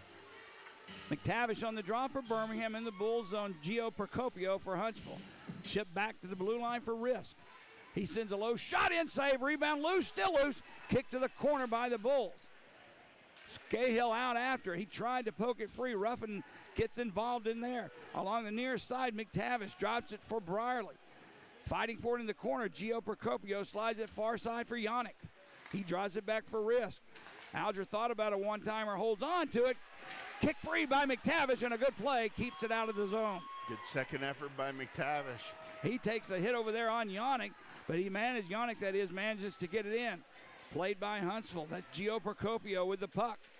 Walks out in the face-off circle, drops it back. There's Risk. He gives it off to Ruffin. Down low. Penalty coming up on Huntsville, and that is a terrible penalty to take. An interference call coming up on Gio Procopio. You've got control of the puck in the Birmingham zone on a power play, and you hit somebody to get them out of the way. That's called interference in my book, and that kills a power play for Huntsville. Absolutely, and Procopio will return the favor of one bad penalty right back at Olnick. You're right. Back at the back of the numbers, no reason for that, and there's no reason to do that, especially when you're on the power play. Well, there's 47 seconds difference between the two penalties, so unless something else is called, Birmingham will have a short, abbreviated 47-second power play after a minute 13 run off the clock. Youngworth in his first game as a Bull out defensively with Thurston. It's 4-on-4 hockey. Off the draw, played back into center ice. Thurston has it. He'll back into his own zone, and he'll set the play there. Sends it up near side for Youngworth. Pass a little too hot for Phil Ledzianko, so he'll have to curl back in with it. Youngworth's got a little energy there, right? A little excitement to him. We'll bring him up to speed on those cross-ice passes in our own zone. Yep, he doesn't want to get my ire on that. He'll pay low, and this time off the boards. Connor intercepts that pass for Kozarev, and Youngworth chips it back out. 4-on-4 hockey for another 36 seconds. Ryder with the puck in his own zone. Gives it near side to Connor. Tried to chip one off the boards. Ledzianko takes it away. Brought in by Kozarev. He'll drop it back for Clark. Clark with it. He'll go down low. Back for Kozarev. Far half wall. Nikita can't get past two. Buster Larson or Ryder. Comes free. Kept Ledzianko. Will just skate it back out into center ice. 10 seconds to go on the penalty to Colton Olnick. Clark rips one around the boards. Birmingham on a power play for the next 45 seconds. Huntsville clears that quickly down the ice, though. Now 35 seconds of power play time remaining. Matt Clark slowly behind his own net. He'll go back behind the safety of Lotz and give it to Trevor Thurston. That's Carson Rose. Ahead off the stick of Glover. Down deep behind the Huntsville net. Played by Procopio. He can't clear. Behind the net, though, McCabe takes it and hammers one around the boards and down the ice, and that'll do it. 10 seconds of power play time remaining on that short 47-second power play. Maybe time for one more rush as Brierly takes it coast to coast, drops it off far side. There's a shot off the stick of Apatagan. Save made, and both teams back at full strength. Ballant finds a loose puck. Save made by Robinson and a dandy. Now behind the play, I believe that's Kip Ledzianko ahead with McCabe. I don't think anything's going to come of it. McCabe's helmet taken off. But Robinson stepped out to make the save, and that little melee happened right behind him at the goalpost. Apatagan. Yeah. That's who it was. Apatagan. I thought it was Kip, but either way, both will go off, and we'll have coincidental minors once again. Hey, and, I can see that one breaking off, Jody. They both have a little bit of gumpture I'm within telling them. you, Greg, Tony Apatagan has something to prove against this Huntsville Havoc hockey team, and that's all I'll say. He's playing with something else inside of him tonight, I promise you. Well, you can't do that to me, Jody. Obviously, you know something that I don't know. So, sometimes you're a hockey player. Sure. Things are said on the ice sometimes, and some should be said and some shouldn't. Oh. Some things you remember and some things you let slide off your back. Tony Apatagan has the right to remember and play forward. You follow me? Well, good. We'll come on with it. Okay. 9:10 to go as we have our second media timeout of the period. Right now, there we go. Finally, McCabe's penalty is up on the board. Birmingham up on Huntsville 2-1 despite being outshot 25-19.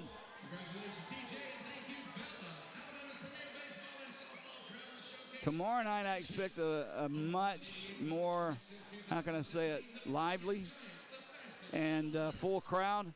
And I'll promise you, you're going to see a heck of a hockey game. Every game for Birmingham, like you said, it becomes a playoff game. And we were talking about that a little bit before the game, Jody, about, Huntsville, they've got the X beside their name. Yeah. You know what I mean? Roanoke's got the X beside their name. And I'm just wondering if, maybe that's why you're seeing 80%. It does bump up to 100 every now and again. You know what I mean? But in competition like this, don't you eventually have to say, okay, I've had enough. Let's go. Let's just go. It's a long season, Jody, and a lot goes through the mind of a hockey player, especially when there's certain things that happen, and making the playoffs is one of them. All right, Riss takes control of the draw. 4-on-4 hockey as coincidental roughing minors are called. It's loose in the slot. Nice play by Thurston. Chipped it ahead for Sinclair for hurry 3-on-2. Scahill has it. Scahill takes a shot, a nice one off the wrister from Scahill. I said that was Thurston on the defensive play. It wasn't. It was Scahill, and he had a nice wrister right into the glove of Robinson, who holds it for a draw. And That's good to see out of Scahill, Jody. I've been watching him, noticing him a lot he's just defensively sound. You know what I mean? And I like seeing that every once in a while. It doesn't have to be all the time, but getting up there, being that defender in the play, being that additional forward, and there he was. He got a scoring opportunity and let a good shot go. Better saved by Robinson this time. Sinclair on the draw for the Bulls. Sammy Ruffin for Huntsville. Drop controlled by the Havoc. Risk has it behind his own net. He'll step out and go. Off the boards into center ice. This time Thurston is there. He intercepts for the Bulls. Almost lost it. Picked up by Birmingham, and Youngworth has it. He chips it ahead, and here comes Ledzianko. Kip sends one in. Wide of the net. He maybe was looking for a bounce there. Played back behind the net. Picked up by Charlie Risk. He'll drop it back for Ruffin. Kozarev on him. He loses the puck. Nice pass. Here comes Phil Ledzianko. Score! Oh, boy, turnover in the Huntsville zone. And I believe that was Thurston found a streaking Phil Ledzianko. And Birmingham takes a 3-1 lead. Talk about your dessert of choice, Jody. And there is a beautiful apple turnover by the Huntsville Havoc. And that is a killer from a goaltender standpoint. Robinson been standing on his head all night, but you're just not expecting that giveaway. Ledzianko comes in, forehand, backhand, bar down, and the Bulls are up by 2. 12:46, the time of the goal. That's Phil's 11th goal of the season, just like his brother. Here's the call. Bulls goal scored by number 23, Phil Ledzianko. His 11th goal of the season. The assist, number 7, Nikita Kozarev. And first Bulls goal scored at 11:46 of the So only one assist at this moment. That may change, but Kozarev on the assist. Phil Ledzianko's 11th of the year at 12:46. Off the turnover by Huntsville in their own zone. We'll take it. Roanoke fed us a few turnovers the other night. We capitalized, and we capitalized tonight. 3-1 Birmingham. So hard to tell those guys apart, Jody. The Ledziankos, I know. I mean, it's just a number thing for me. Yep. 23 and 91. Now Procopio picks a loose puck up, backhands one off the stick of Lotz, who steers it into the corner at the skates of Yannick. Jack Yannick holds on to the puck, played against the boards. Ballant takes the puck away, gives it to Clark. Matt Clark steps out in front of his own net, takes a stick from Yannick, still has control. He'll send one into the corner, and Birmingham has a wholesale change on. Tom Procopio now with it. He sends it ahead for Ryder. Terry Ryder still holds on to it. Terry Ryder whips one around the boards. It gets past Larson and Brierly, played by Elkston. Brierly intercepts his pass, and Clark has it. Both teams at full strength. Penalties are over. We're at 5-on-5 hockey, full strength. Scahill sends it ahead for Apatagan. Off his stick, so he'll find it and send one in, but not deep. Palmer has it. 6:56 to go, second period. Birmingham 3, Huntsville 1. Apatagan intercepts. He'll send one out to center ice. There's McTavish. Palmer on him. Tried to nifty move around him. Couldn't do it. Kip Ledzianko does, though. Still loose in the crease. Sent aside. That was there. Ledzianko just couldn't find handle of the puck as Larson skates into the Bull zone with it now. Drops it as it's poked away from him. Apatagan has it knocked away from him as well. And we'll slow things down with McCabe. Procopio up through center ice for Burke. Chipped it for Gio Procopio. McTavish on him. Now it's loose in the near corner. Played by Fisher. He sends one in looking for a deflection. He got it, but it went wide. Burke picks the puck up for Huntsville. Nathan Burke circles through the slot, taking the shot over. There's a save made by Lotz off the stick of Don Procopio. That was a great look by Burke to hit Procopio on the backside there, Jody. Puck loose right in front of the Huntsville bench. Procopio, another shot, stick save made by Lotz. Huntsville changing as well as Birmingham. Taylor Brierly holds on to the puck behind his own net and waits for at least his players to set. Gets it ahead for Phil Ledzianko. Had it knocked away from him by Matt Allen. Comes right to Brierly, though, and he'll try and do it again. Youngworth with it. Nice pass ahead to Carson Rose. Has Ballant and Ledzianko with him. Ballant Holds on to the puck, knocked away from him by Alger, and sent back to center ice. Loose there, played by Huntsville. Yannick with it. Yannick goes down, centering pass. Allen had it, tried to set it up for Alger, intercepted by the Bulls, and they'll clear, gingerly that is, back into the Huntsville zone. 5 minutes to go, second period. Birmingham 3, Huntsville 1. Allen brings it into the near corner. Now Matthews in there with, Allen back for Risk. His shot whistles wide. Puck comes free into that far face-off circle, and the Bulls clear. Charlie Risk hustles back to keep it for Huntsville. Chips it ahead, intercepted by Clark. Taken away by Buster Larson. Whips that shot up, save made by Lotz. Rebound bounces all the way to the far wall. Gio Procopio behind the net. Out in front, there's a shot by Burke. He didn't get all of it. Larson has the loose puck. Buster Larson circles just inside the blue line, near side. Drops it back. Connor wasn't expecting it, so he sends it down low, right to Buster Larson. Now Alger has it. Alger plays it off the boards behind the net. Connor wraparound. He's not going to beat Austin Lotz that way. Loose puck right through the slot. Cleared by Glover. Clark for Matthews. Ahead for Kozarev. Chips one ahead trying to hook up with Olnick. McCabe's there first, though, and they'll send it back. Huntsville's Fisher with it. He gets it ahead to Matt Allen. Allen takes a shot, save, rebound, loose. Still loose in the slot. Apatagan picks it up, and he'll just chip it ahead for Sinclair. He gains that center ice stripe and sends it in deep. Birmingham changing lines. 3.5 to go, second period. Bulls up 3-1. Scahill had it bounce off his stick, or skate that is, right to McTavish, who sends it in. Apatagan knocks the clearing pass down. Sinclair back at the point for Thurston, near side Scahill. Pass off the boards for McTavish didn't connect as Don Procopio intercepts. Fries takes a hit from Sinclair. Now the puck is loose, picked up by the Bulls. Thurston has it. Scahill calling for it. Thurston for Rose. Rose just turns and fires. Nothing wrong with that. Save made with traffic in front. And with 2:57 remaining here in the second period, we'll have our last media timeout of the second period. Birmingham leading by a score of 3-1. Well, this game has now opened up, Jody, to what we're a little more accustomed to. This is what I was expecting. Right. It'll just, in that first period, it was a little bit tentative. Both teams just kind of feeling each other out. But the biggest thing that I noticed as far as Huntsville from the first period to the second period, in the first period, they were locked on with their zone clears. Their passes were tape to tape. You know what I mean? Their guys made good decisions. But every time they had the puck, it cleared the zone quickly. And that's one thing where the Bulls have capitalized on, just a couple of miscues on the Huntsville defenders. And so far, that's been the difference here in the second period. Okay, no mistakes here the last 3 minutes of this period, Greg, and let's go unscathed with a 2-goal lead in the locker room, or 3. How about that? Well, from no goals to 4 goals between the two teams, Jody, that's a big swing for one period. All right, face off to the right of Mike Robinson.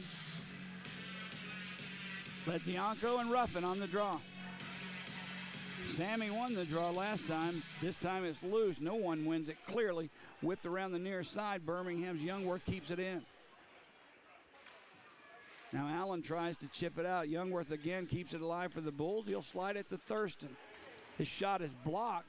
Tried to get it down deep. Palmer takes it away, and Huntsville will send it. Nice head-manning pass. Gets past everyone for Alger. And Thurston takes him down on the play. Alger almost was all alone. Now it's loose in the slot. Picked up.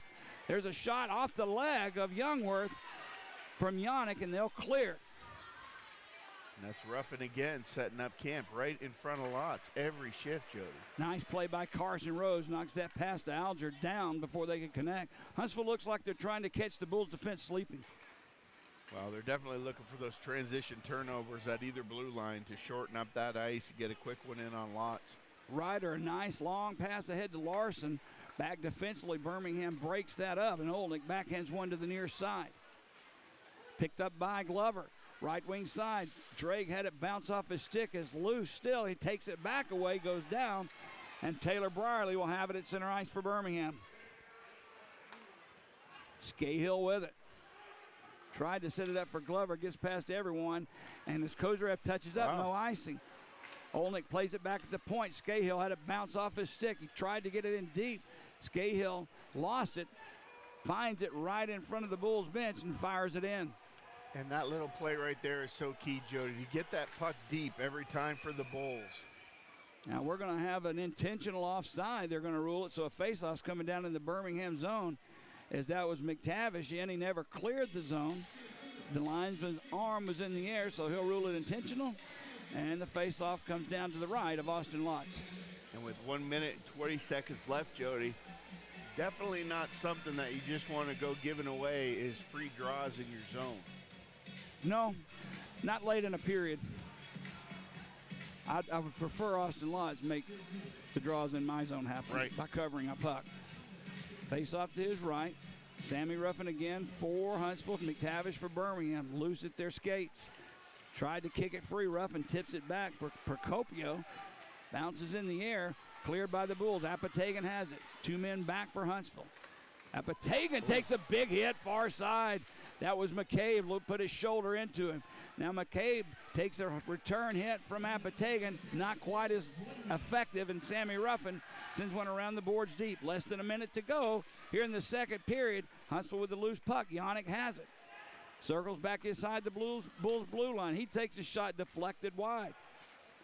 Ruffin from his knees tries to play it in front for Yannick, who takes it behind the net. Yannick, far corner. Ruffin plays it back for McCabe. Bounces off the boards. Yannick turns, fires, never made it through to Lotz, and it looks like this one will clear into center ice with less than 30 seconds to go here in the second. Huntsville desperately trying for one more goal before this period's over with. Yep, throwing everything at the net, every chance they get. Apatagan will send it into the Huntsville zone. Behind the net is played. Near side, Elkstrom has it. He lifts one high into center ice, and it comes right to Thurston. And with 8 seconds to go, looks like this is going to do it.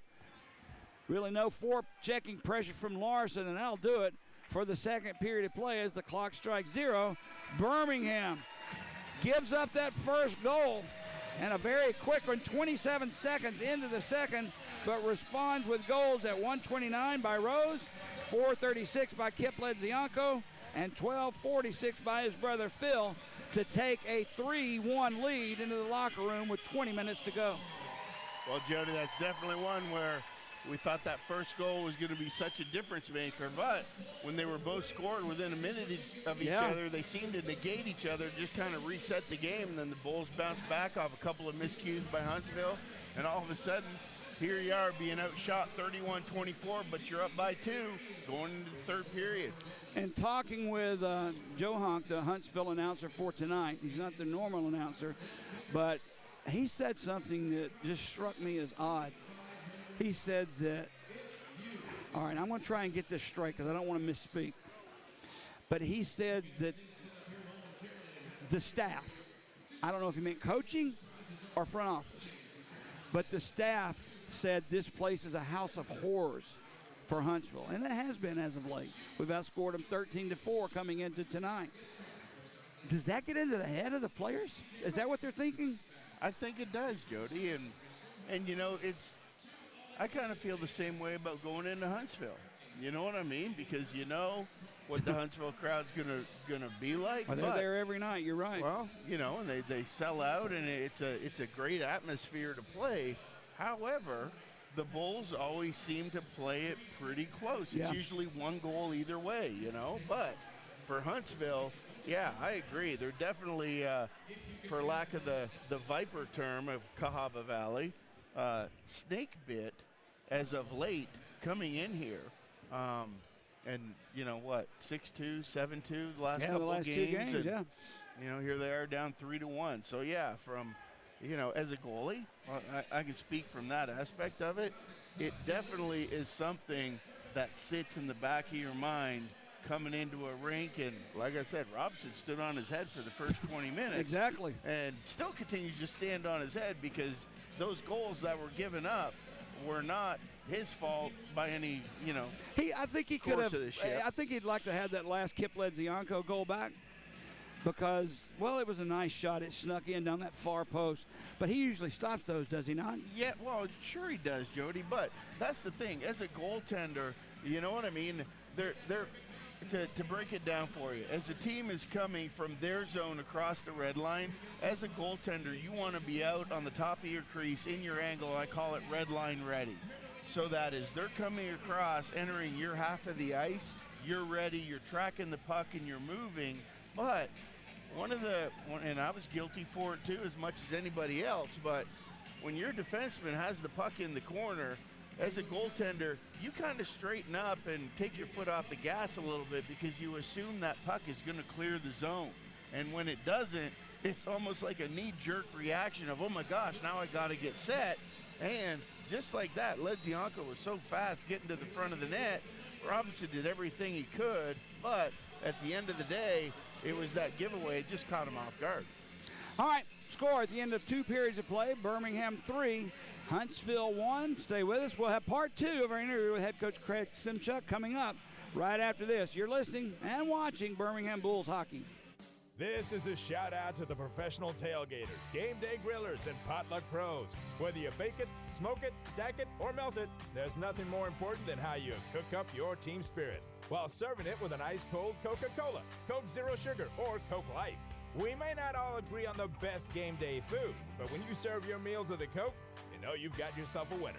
Enjoy an ice-cold Coca-Cola at the Birmingham Bulls game. Coca-Cola, taste the feeling. I'm not sure if you've decided yet on who you're going to start in goal for us tonight, but the last time we saw this team, Austin Lotz did everything but win the game by himself. Yeah, he's going tonight. Obviously, last week gave Stewie the nod, and I know we spoke. He deserved to go again on Saturday, so kind of want to give him a little bit of a rest here. It's kind of a quick turnover. I'm sure he's kind of sore. He went to overtime and shootout, 12-man shootout, so Lottie's feeling it. Stewie's starting to feel it back again, but got to go with the guy that's had success against this team in this building. We have a new player. His name is, you and I spoke about him a couple of weeks ago, Cole Youngworth. Can you tell us about him, what to expect from him, what kind of player he is, where he comes from, just a little background on Youngworth?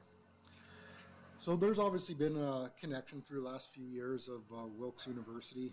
I mean, Taylor Brierly spent a year there, his 5th year of college. We had Michael Gurska, we had Nick Fia. So we're fairly familiar with the program and the coach there.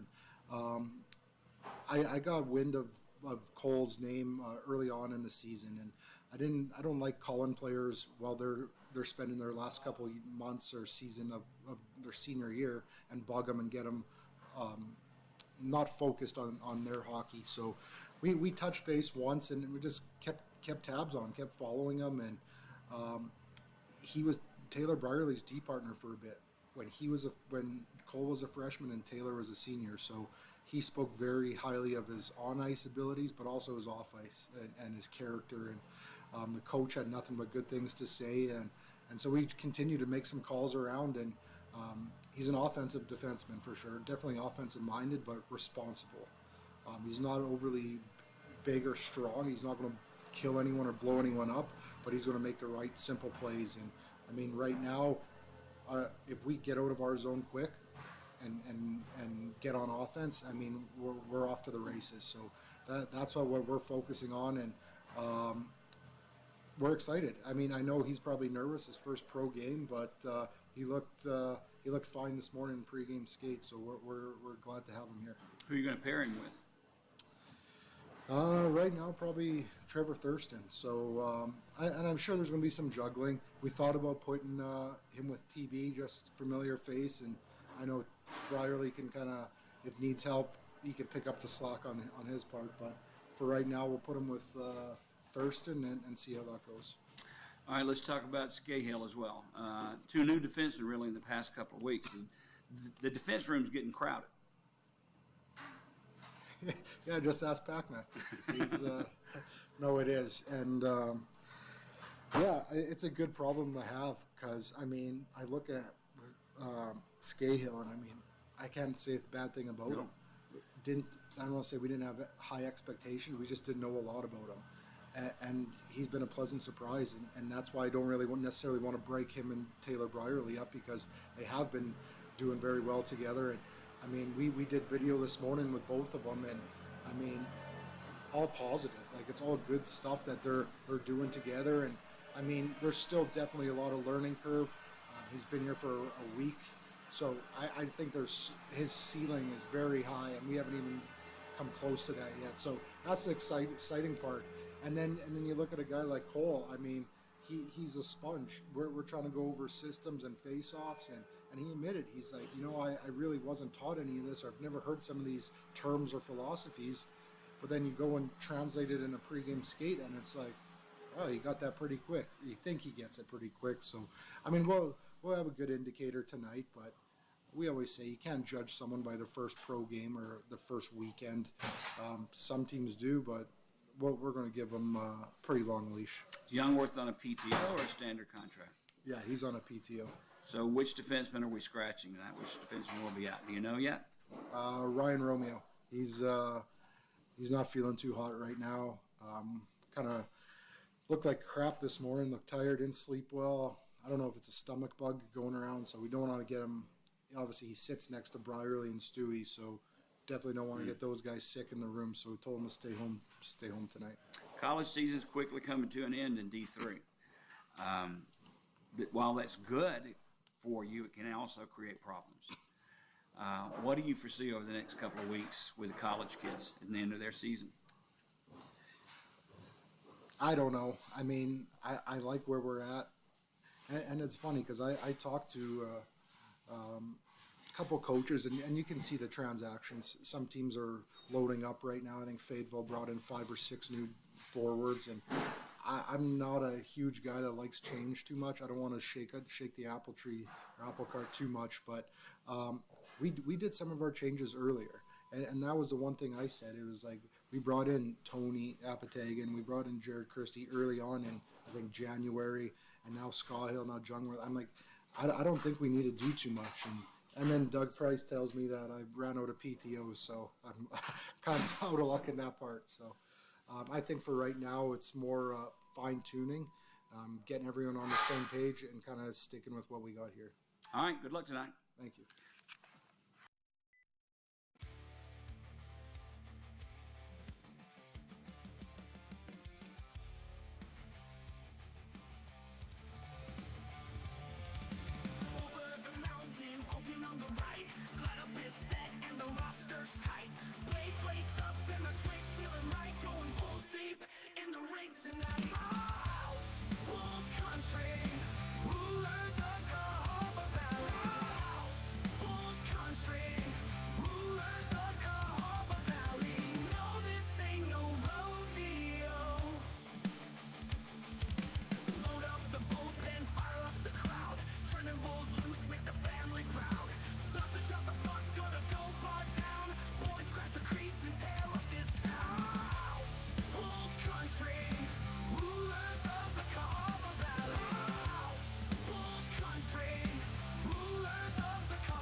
Want your car to shine like new?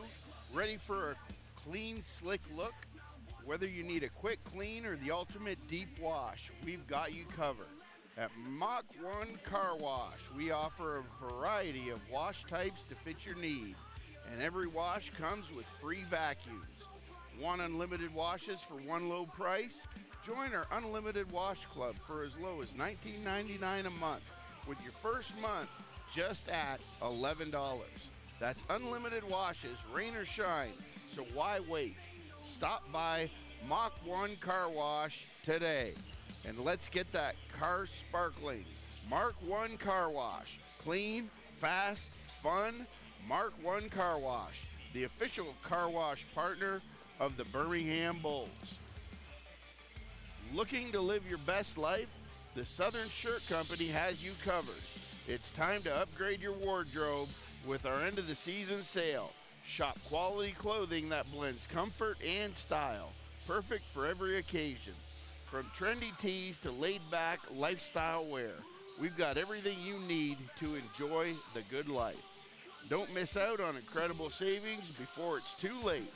Visit southernshirt.com and get a deal before it's too late. Southern Shirt Company. Enjoy the good life. The official clothing partner for the Birmingham Bulls.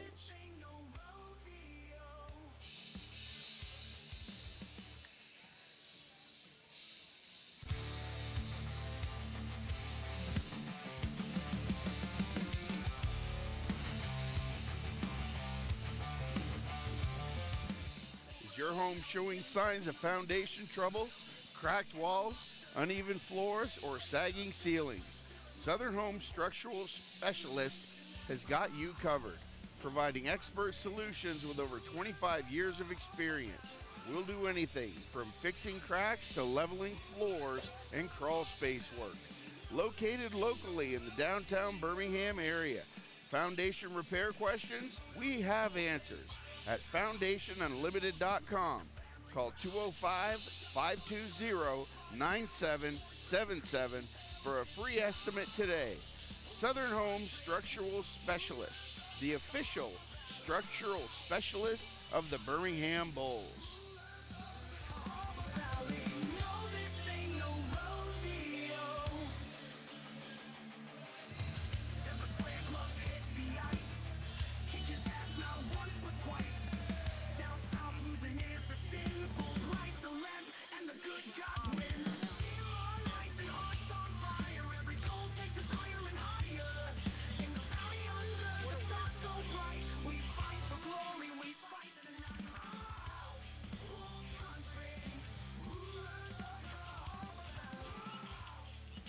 Leaky roof getting you down?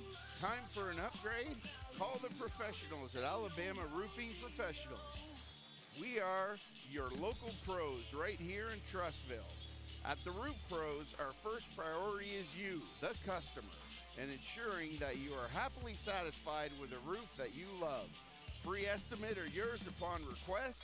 We'd love to share with you our free estimate and low prices so you can discover firsthand that our roofing services cannot be beaten. Call us at 205-722-ROOF. That's 205-722-7633. Alabama Roofing Professionals, the official roofing partner of the Birmingham Bulls.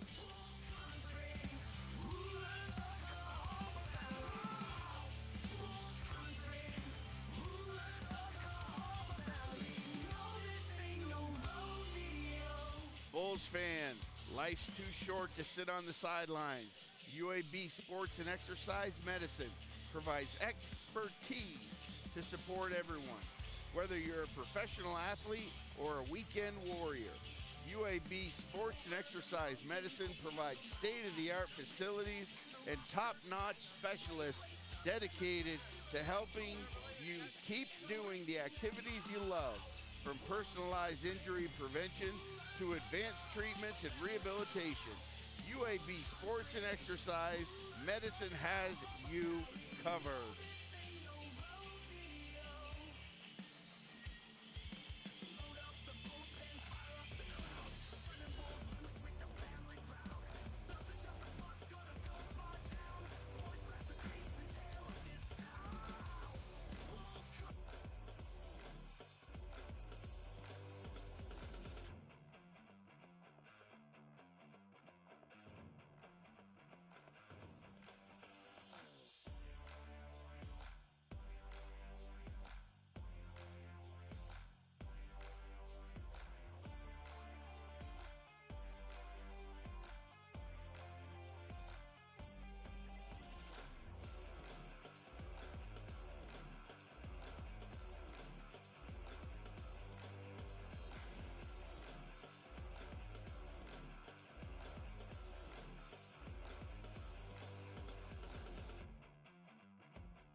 right, welcome back to the Pelham Civic Complex. Jody Chernesky here along with Greg Drevany. We're a minute away from third period action. Greg, what's your thoughts? Next goal's a big one, I would say. You know how I feel about 2-goal leads. Well, it is, Jody, and you know, I don't know if even the next one is enough, because it's one of those things where you saw how quickly those 2 goals were scored back-to-back. 2 goals in a minute and 2 seconds. One by Huntsville, one by Birmingham when they answered. And then, you know, later on in the period came back with 2 more of their own. So, I really don't feel safe at any time in any game, Jody, especially when you're playing the Huntsville Havoc, thinking you've ever got it in the bag until you get to a point where you bag that empty netter at the end. Even then, sometimes, you know, depending on how many you're up or down, you know. Yeah, I get it. I just play it right to the end, especially with these guys, because you just never know. There's so much scoring power on both sides. Right, well, and what we see the other night against Roanoke, right? Exactly. Like 5 seconds left, Carson Rose from the blue line just buries one. I mean, you just never know in this hockey game, and you got to play it right to the final buzzer every night. Well, I guarantee you this Havoc team's not going to give up the ghost until it's time to give up the ghost, and it's not time right now. Especially not with a return trip starting at ground zero tomorrow night back here in Pelham. Yep. All right, here we go. Face off at center ice. Third period action about to get underway. Puck is dropped, and here we go. Kozarev finds the loose puck, brings it in, whips it around the boards. Far side plate. Olnick is there, but it gets past everyone. Free, picked up by Fries to Allen. Nice play by Taylor Brierly. Chips it back away from Allen into the Huntsville zone. Cross-ice pass. This one didn't connect for Allen. Picked up by Sinclair, taken away. Look out, here comes Nathan Bird. And all alone, save made by Lotz, and he steers it himself to the boards. Larson tried the rebound far side and finally cleared by Sinclair. Again, Nathan Burke's in all alone, and Austin Lotz set out on an island by himself. Definitely, you saw Burke there, pick Sinclair clean in the neutral zone, looking to go east to west there. All alone on Austin Lotz, threw out that big pad, and just couldn't hit the brakes hard enough to get back after that rebound. Now Larson tried to set it up for Gio Procopio. Sinclair knocked it away from him, plays it behind the net. It goes along the far half wall and out, picked up by Elkston. Just underway, third period. Birmingham 3, Huntsville 1. Trevor Thurston goes in, picks the loose puck up, drops it for Youngworth, but it didn't get there. Played along the boards into the corner. Now it comes free for Rose. Rose will skate ahead. Carson Rose, nice pass for Phil Edzianko. Drops it far side just behind Ballant. Phil had that one back. He should have shot again. Shoot the puck, young man. Here comes Elkston now through center ice. Can't get past Clark, but he sends it ahead for Alger. Look out, all in front. Save made by Lotz off the stick of Ryder. Again, Austin Lotz coming up huge for the Bulls. Loose puck picked up by Rose, and it's time for a line change. He just lifts one into center ice. Ballant is there, ties it up long enough to get a few men on the ice. And Palmer takes it, and he'll fire it the length of the ice. This would be an icing. And as the Bulls' Clark touches up, wow, Greg, I mean, how many times do you go and tap Austin Lotz on the pad and say thank you? Jody, that's one thing the Bulls have got to clean up if they want to maintain this lead. You cannot just leave guys that wide open shift after shift coming in. It's just like a bad stack of red Solo cups because they're in all alone every time you turn around. Face off to the right. Robinson, Glover for Birmingham, Sammy Ruffin for Huntsville. No one cleanly wins it. It comes free, picked up by Palmer. He'll circle his own net and start the play for Huntsville. Elkston tried to set it up for Alger. Almost connected. Kozarev comes away with the puck for Birmingham, near side. Kozarev bounces one behind the net, tried to set it up for Glover. Palmer ties him up, and Elkston clears. They'll rule icing on the play, which is kind of surprising. I was waiting on them to wave it off. Nobody really went after it, and the puck was struggling to make it to the goal line. Right, well, nonetheless, it made it, and there was enough effort made that they blew it down, so we'll come down here, and they'll face it off here. Robinson's trapper side this time. I didn't know which way they were going to go with it, but we'll come out, and Who's coming in on the draw? We got Sinclair taking the draw with Sinclair with, I believe it's going to be Apatagan, Ledzianko. Ruffin. Sammy Ruffin and Sinclair on the draw. To the left of Robinson. 33 shots on goal for Huntsville. 1 goal. Once again, Austin Lutz. Off the draw. No one's winning clean draws. Both centermen going down on the play. Puck finds free. There's a shot from the point, bouncing, rebound loose. Bounces over the stick of Sinclair. Behind the net, Apatagan tied up by Palmer. Loose puck paid by Ruffin ahead for Alger, and here comes Huntsville. Austin Alger with the puck. Puts the brakes on. He'll send it in deep. Going to get it is Taylor Brierly. Brierly plays it for Phil Edzianko. Chips off him and McCabe into center ice. And Don Procopio, the captain of Huntsville, takes control. Scahill with a nice play intercepting the pass. Rose gets it past Procopio, and he'll send it in for Phil. He had Ballant cruising in front, couldn't get him the puck. Played along the near boards. Fry sends it ahead, and here comes Huntsville into the Bull zone. Fisher takes the shot, blocked by Thurston, and a big play by Phil Edzianko, taking McCabe out of the play, making sure that shot didn't come. Now Procopio from the near side, he takes a shot. It never made it through to Lotz, but with traffic in front, that was a dangerous play. Now Ballant tips it, but not out. Play back behind the net where it's played by Allen. Backhands one for Fries. Nice defensive play made by Phil Edzianko.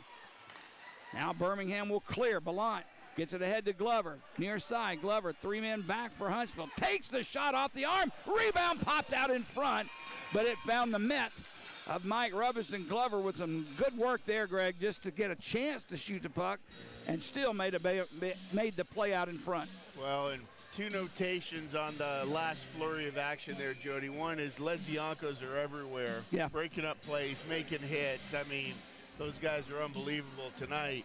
And Robinson, you talk about a groin killer. The way that puck is changing direction on him, and even Glover banging that one out front as he's moving to his left, I'm telling you, those types of plays are tricky to handle. Now penalty coming up on Kozarev as he hauls down Charlie Riss. No argument there. Not really a good penalty to take in that slot for Nikita.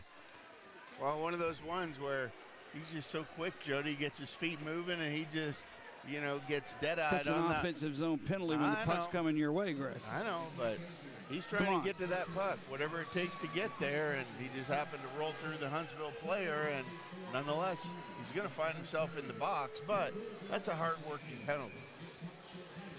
I think the hockey gods will smile upon that. Huntsville on their 4th power play of the night are 0 for 3 coming into this one. Big penalty kill for the Birmingham Bulls. Face-off control by the Havoc. Alger slides it for Risk. He takes a shot. Save made by Lotz.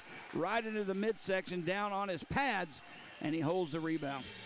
And that is so key, Jody, not to have a rebound there, because you saw Huntsville, everybody just creeping in, looking for that puck in the slot. Did you see the overtime game in Seattle where they scored 4 seconds into the overtime last night? Tell me about it. They scored 4 seconds into overtime and won the game. I've never seen a goal 4 seconds into overtime scored. Wow. I don't know, just thought of it, my bad. Here's a nice pass off the skate, though, of Alger. It comes to Yannick. Yannick, nice interception there by Olnick as Ruffin was cruising. Olnick clears the puck down the ice, and real quickly, here comes Gio Procopio. Scahill better get back. Alger from his knees, right in on Austin Lotz. He really didn't get all of it off. Alger wanted a call either for holding or interference, but it's not coming. Austin Lotz again makes the save for the Bulls. Well, in Huntsville, they are filling all the lanes correctly, Jody, and they are have had 2 really excellent opportunities their last 2 times down the ice. The Bulls have just been really keeping those sticks in those passing lanes and are just breaking them up, because if those passes get through, you're in trouble. It's just going to go tic-tac-toe. All right. Off the draw, loose along the near boards, played back, held in by Risk. Gives it up for Yannick. Down low to the side of the net, Gio Procopio. He'll come out far side, leaves it for Ruffin. Behind the net, back for Ruffin. Centered a pass out in front, gets past everyone. He was looking for Gio Procopio, Greg, but it got past him. Well, like I said, that's the look you want to get, Jody. They're executing the plays. It's just a slight miscue, you know? All right, here comes Terry Ryder. He gets it ahead for Elkston. Matt Allen lost it. Look out. Here comes Phil Ledzianko with the puck. 2 men back. Ledzianko tried the shot, blocked by Ryder. And he'll play it behind his own net. Ryder steps out, and here we go for Larson. Larson takes a hit by Bellant, goes down. Loose puck now played behind the net by Birmingham, kept alive in the corner by Elkston. Nice play. He'll send it far side for Larson. He takes the hit from Bellant. Elkston can't get away from Thurston. Tries to bank it off the boards to the point. Phil Ledzianko's there. Look out. Here comes Bellant. 1 man back. That's Larson. Bellant takes the shot. That one whistles high and wide. Bounces all the way back out to center ice where Matt Clark is there. Clark has it. He'll whip it right back into the Huntsville zone. We're down to 15 seconds of power play time remaining for Huntsville. 14:08 to go here in the third period of play. Don Procopio behind his own net, effectively killing the last few seconds of this power play as McCabe has it. He'll send it in deep. Back to full strength. Kozarev out of the box. Look to take the pass. Nice play by Procopio to keep it alive. Kozarev goes down. Loose puck picked up by Matthews, and he sends it out. Bulls wanting a penalty on that play, but icing is called. The Bulls bench wanted a tripping call. Both coaches, Simchuk and Kerr, calling for it, but nothing there. I don't know. What do you think? No, I agree with you. I mean, you know. I get them calling for the penalty after 4 power plays for Huntsville and only 1 for you, but that wasn't it. And I'm sure Kozarev, after the penalty that he took down there, it was similar to what he got the penalty for, but not as similar. Yeah, you know it was more evident to me. Yeah, no call. I had no argument with Kozarev's penalty. That one was, I would have thought, well, they gave us one is what I was saying. No call's a good call there. 13:41 to go. Here in the third period. Plenty of hockey left to be played. Don't go anywhere. Remember, we were down 5-2 to Roanoke in the third period last week, and we win the game 6-5. 2-goal leads are nothing. Wow. And that's why when you asked me earlier, I'm like, you know what? I've seen too many big sways this year. Yeah. Big game for Birmingham. We're the only game in the league tonight. We're tied with Fayetteville. Identical records. We can force Fayetteville to win that game in hand. They'll have a game in hand after tonight. Face-off, drop, loose, into the near corner. Fighting for it is Burke. Along with Clark, puck squirts free for Glover, far boards. He tried to bank it off the boards. Finally, it comes to Kozarev, who does. Olnick chips it to himself. Connor was there for Huntsville, and he chips it right back out. Kozarev banks one off the glass, comes to Olnick. Far face-off circle. Sends it in deep. Risk is there along with McTavish. Loose puck picked up by Huntsville. And Risk has it. He'll get it away to Burke. Burke, nice pass for Gio Procopio right into the midsection of Clark, though, and Birmingham skates away. That's Kip Ledzianko ahead for McTavish. Shot behind the net, picked up by Kip. Sets it up far side. Save made off the stick of Scahill. Puck comes to Brierly. Behind the net, McTavish has it. McTavish goes down, a hit from behind by Palmer. Loose puck picked up by Apatagan. Love to see him get one. Back to Brierly at the point. Sends one through, easily gloved out of the air like a hind catcher in baseball. Robinson makes the save. And with 12:34 to go, we'll do it again. Face off in the Huntsville zone. A little high on that one, but I do like the cycling down low by the Bulls there, Jody, working it low to high, using the points up top. And that's really what you want to do effectively, is keep Huntsville chasing you in their zone. Phil Ledzianko on the draw for Birmingham. He's out with Rose and Bellant. Thurston, along with Youngworth defensively in his first game as a Birmingham Bull. Again, no one really wins the draw. It comes free Phil Edzianko picks it up. Nice pass back to Youngworth. His stick shatters on that slap shot. Ruffin will pick the puck up, and here comes Huntsville into the Bull zone. Ruffin takes a shot. Blocker save made by Lotz. Rebound loose along the near corner. Now Ballant giving the stick to Palmer, Yannick, who comes away with the puck. Yannick backhands one. Lotz was there with a stick on the ice. There's another shot blocked, and Birmingham skates away. Carson Rose with Phil Edzianko. He couldn't catch up with it, really. He lost control and tips it in. He'll have to vacate the zone. Don Procopio. He'll whip it in. Dumping chase time. There's a funny hop off the board. Save made off the stick of Elkston. Puck still loose. No call on the goal. Now there's pushing and shoving. That's Kyler Matthews in there with someone. It's so many bodies, it's hard to tell. Now Matthews gives Don Procopio a little poke. And I believe coming up, that was Elkston that was having a little few words there with Kyler Matthews. That was one of those ones that was just a chain reaction there, Jody. What a funny hop off the board. Yep. Weird bounce straight out. Huntsville crashes the net, and somebody ends up in right on top of Austin Lotz. So Matthews, what's he going to do? He's going to go to the penalty box is what he's going to do now. He's going to grab him, and then what's Procopio going to do? What Procopio does, and he's going to grab Matthews, and by that time it was too late. There was too many linesmen in the middle. Roughing is the call on Matthews, and okay, I get it. This is 5 power plays now for Huntsville to Birmingham's 1. Well, it's not that one-sided, Greg. It's not, but I can't say that he didn't do it. You're right. I have no issue with the calls that have been made and not been made. Right. I'm saying that's a big discrepancy, though. Well, hey. Win hard, play hard, right? All right. Kyler Matthews in the box for a couple. Another penalty kill for the Bulls. Face off outside of their own blue line. Brierly, Sinclair, Olnick. Scahill for the Bulls to kill this penalty. Risk. Can't get it past Scahill. Knocks it down with his glove and clears down the ice. Scahill's looking more and more calm as he gets the games under his belt. Yes. Behind their own net. Here comes Huntsville's Risk. A hit for Giover. Look out. Ruffin splits the defense. Walks in, score. Just that easy. The 2-goal lead is now a different hockey game. Well, and that's the difference about how the hockey gods feel about those penalties, Jody, because it's one thing where Kozarev's a hard-working one, you know, for Matthews to come down and just kind of give him a little face wash and grab him by the chin. Not really warranted in your own zone when you're up by 2, especially in this game.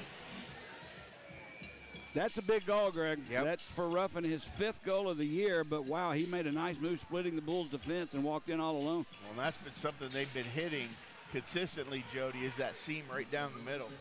To Sam Ruffin, the assist, number 12, Giovanni Procopio, and number 44, Charlie Risk. So Risk and Procopio on the assist.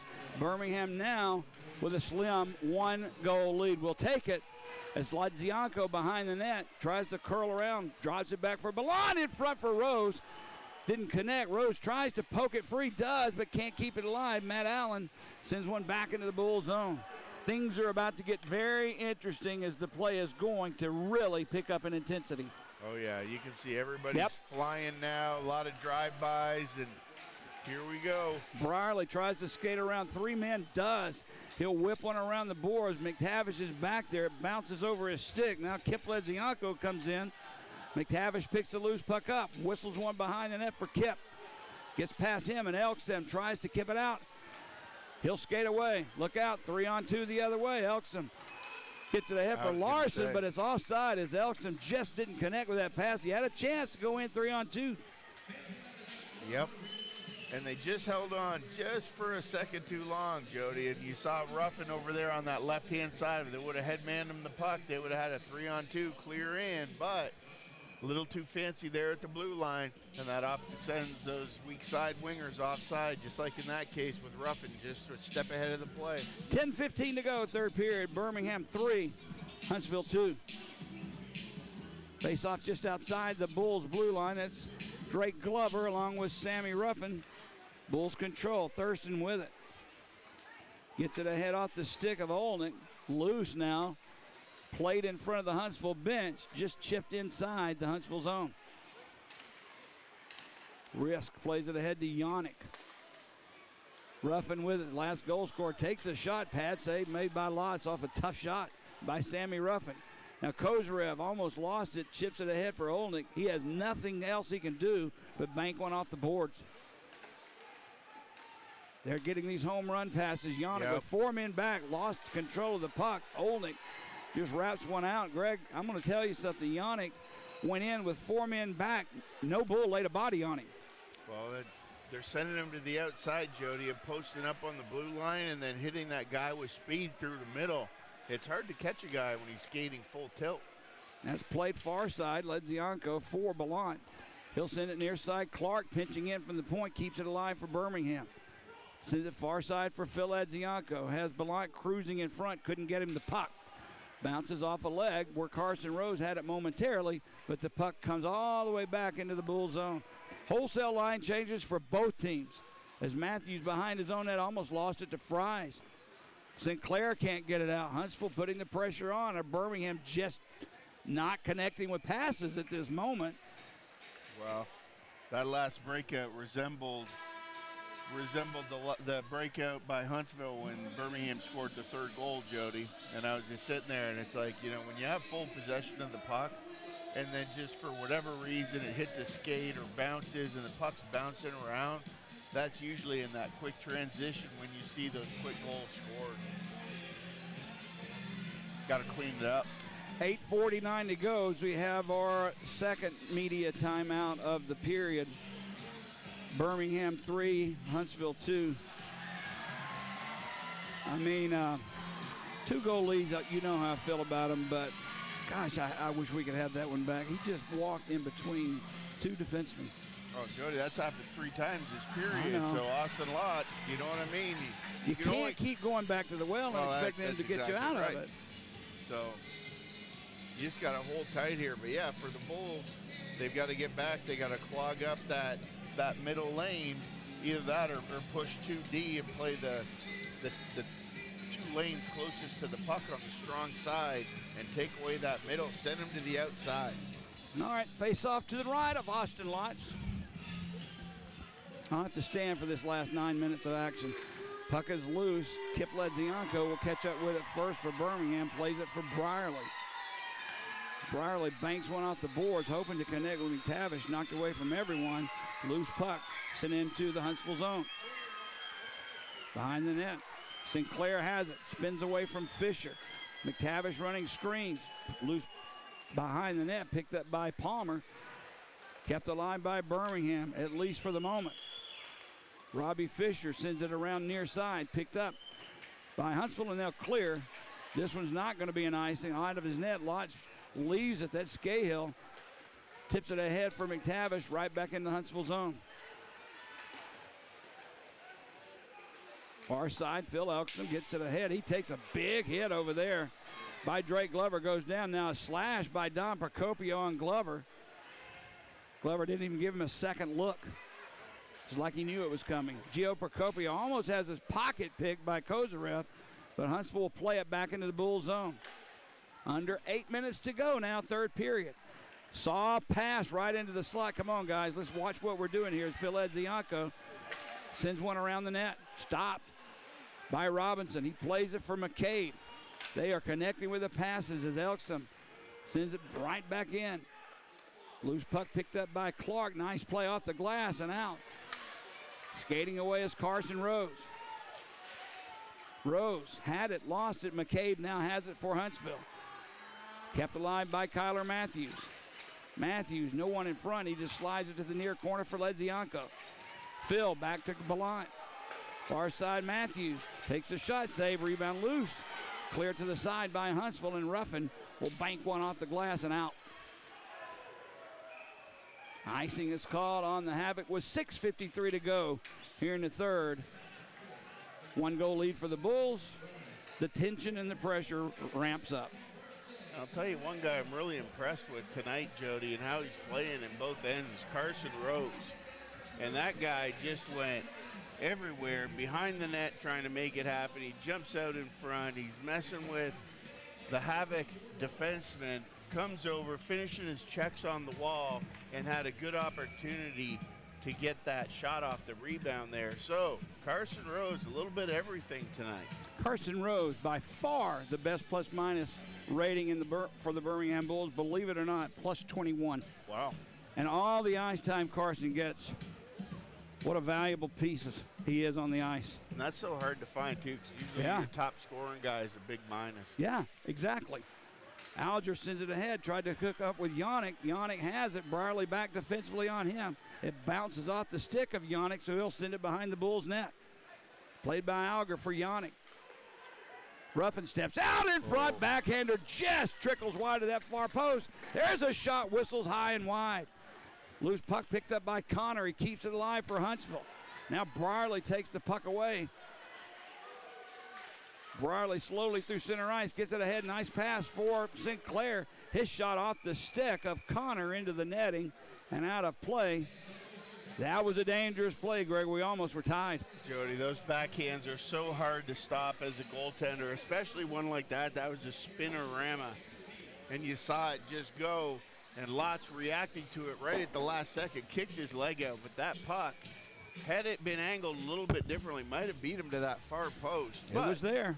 There's no, you on a backhander, you can't see the wrist break. It's just on net. So hard to stop. Face off to the left of Robinson. Loose puck picked up by Huntsville, and here we go. Had a good game on his first night. Nathan Burke brings it in, tried to set it up. Olnick intercepts. Look out. If we hurry, we can go 2-on-1. Then Palmer falls down. Kozarev in all alone. In front. Whoa, what a save by Robinson on a nice feed from Kozarev to Olnick. How is that puck not in the net?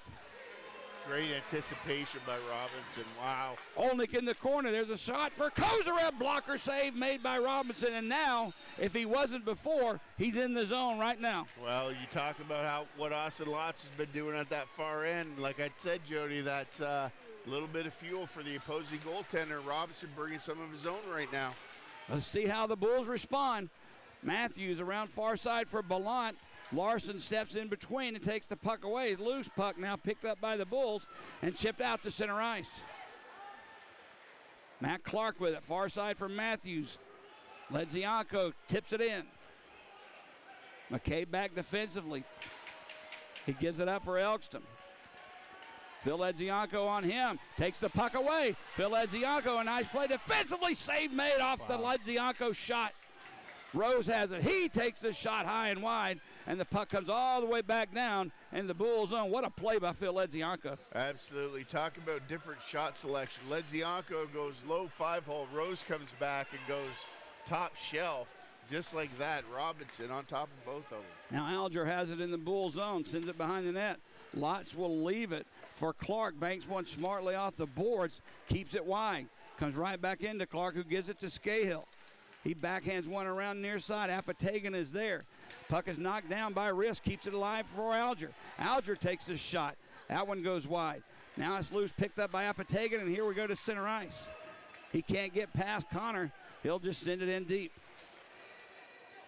Huntsville putting some extra pressure on now, down by one with 4:15 to go in the third period. Scahill with it behind his own net. Pass ahead for Olnick. Gets past everyone. Olnick knocked down. Icing is going to be the call. Olnick looking at the referee asking what happened, but you know what? I don't think he made a penalty call. Why is the penalty box door open? I think the off-ice official was anticipating it. Or is it no, have they already had the media timeout under 5? No, this will be the media timeout now, but that was, all right, let's be honest. Olnick was hit from behind, but it was only because he turned his body at the right time. Right. That's a smart play by Colton Olnick, but it's not a penalty. Wow. Agreed? Yes, but I think Olnick was turned to try and play that puck. Right. But he knew Yes. the man was on his way, Right. so he tried to draw the penalty. Yeah, it was a good draw. But And that's a very smart play from a veteran hockey player. Yes. It just didn't work. Right. 4:03 to go, our last media timeout of the night. 3-2 Bulls. 44-34, shots on goal, favoring Huntsville at this point. 8 of the last 12 games these two teams have met, Greg, have been decided by 1 goal. 8. And we have a 1-goal game right now. I enjoyed last week when we won 6-2. Oh, yeah. This has been a very strange hockey game. First period, it was like they were skating in sand. And then all of a sudden, play opened up 27 seconds into the second and hasn't stopped since. Right. And now this has turned into the game Right. that we came here to see. You'll see more of this tomorrow night. Oh, yeah. There's no doubt about it. If you don't have your tickets, you need to get them now. And how many times they play each other for the remainder of the season? They'll be counting to tomorrow will be twice. Once tomorrow night here and next Thursday in Huntsville. Yannick with a shot deflected by Alger wide. Loose puck in the far corner. Played back behind the net. Huntsville in control. There's a shot deflected right in on Lotz. And that one may have trickled by his right arm. But what a reflex. What quickness by Lotz to shut the door. And those are the kind of shots that I'm talking about, Jody, where Lotz is coming in. That puck is going the opposite side of the net. And then gets from Brierly in front of the net, holding on to, I don't know if it was Janich or Ruffin, probably Ruffin in front, but hits him inside the knee, changes direction, and Lotz is handcuffed in motion and has to hold on to it. Unbelievable save. Face off to his right. Sammy Ruffin once again. This time he gets tossed though. In his place, Austin Alger. Phil Edzianko for the Bulls, and still no one cleanly winning face off. Look out. That was a shot by Thurston to clear it and almost hit his own net. A 9-iron. There's a backhand in front by Yannick. Trickles off a defenseman, and Birmingham smartly just gets it out of the zone, clears it down the ice, and an icing is called. I'll take it. That was a weird sequence of events in front of Austin Lotz. Well, Jody, and it's almost one of those things where I've been watching what you've been talking about off the draws and everything, and kind of analyzing both sides tonight. And it's almost like the centers are taking the draws to just tie up and leave the puck there. You know, they're not really trying to win it one way or the other, but they're trying to prevent the other guy from doing what he wants to do with it. Face off in the Bull zone. Sammy Ruffin this time. Phil Edzianko does win. Gets it back to his defense. Now puck squirts free into center ice. Spun right back in. Intercepted by Ballant. He'll skate it. He'll send it into the near corner of the Huntsville zone. McCabe gets it ahead for Alger. Rose takes it away. He takes the shot. Steered aside by Robinson, who steered it directly into the net. So Birmingham will have a face-off in the Huntsville zone. 46 shots on goal for Huntsville. 34 for Birmingham. 80 shots on goal total. That's good for the save percentage, no? Oh, yeah. I mean, some nights, Jody, you don't see 35 shots combined when you're playing up in Peoria or places like that. I mean, they have, like, shots are 8-4 after the first period. Not when Huntsville and Birmingham play. No, this is freewheeling hockey. Off the draw, Sinclair poked it free right onto the stick of Procopio, and Larson deflects it into the Bull zone. Back to get it is Matt Clark. He lifts one into center ice. I hope Birmingham's not sitting back, Greg, and trying to protect a one-goal lead, but it certainly looks like it. Icing is called on Huntsville. Agreed or disagreed?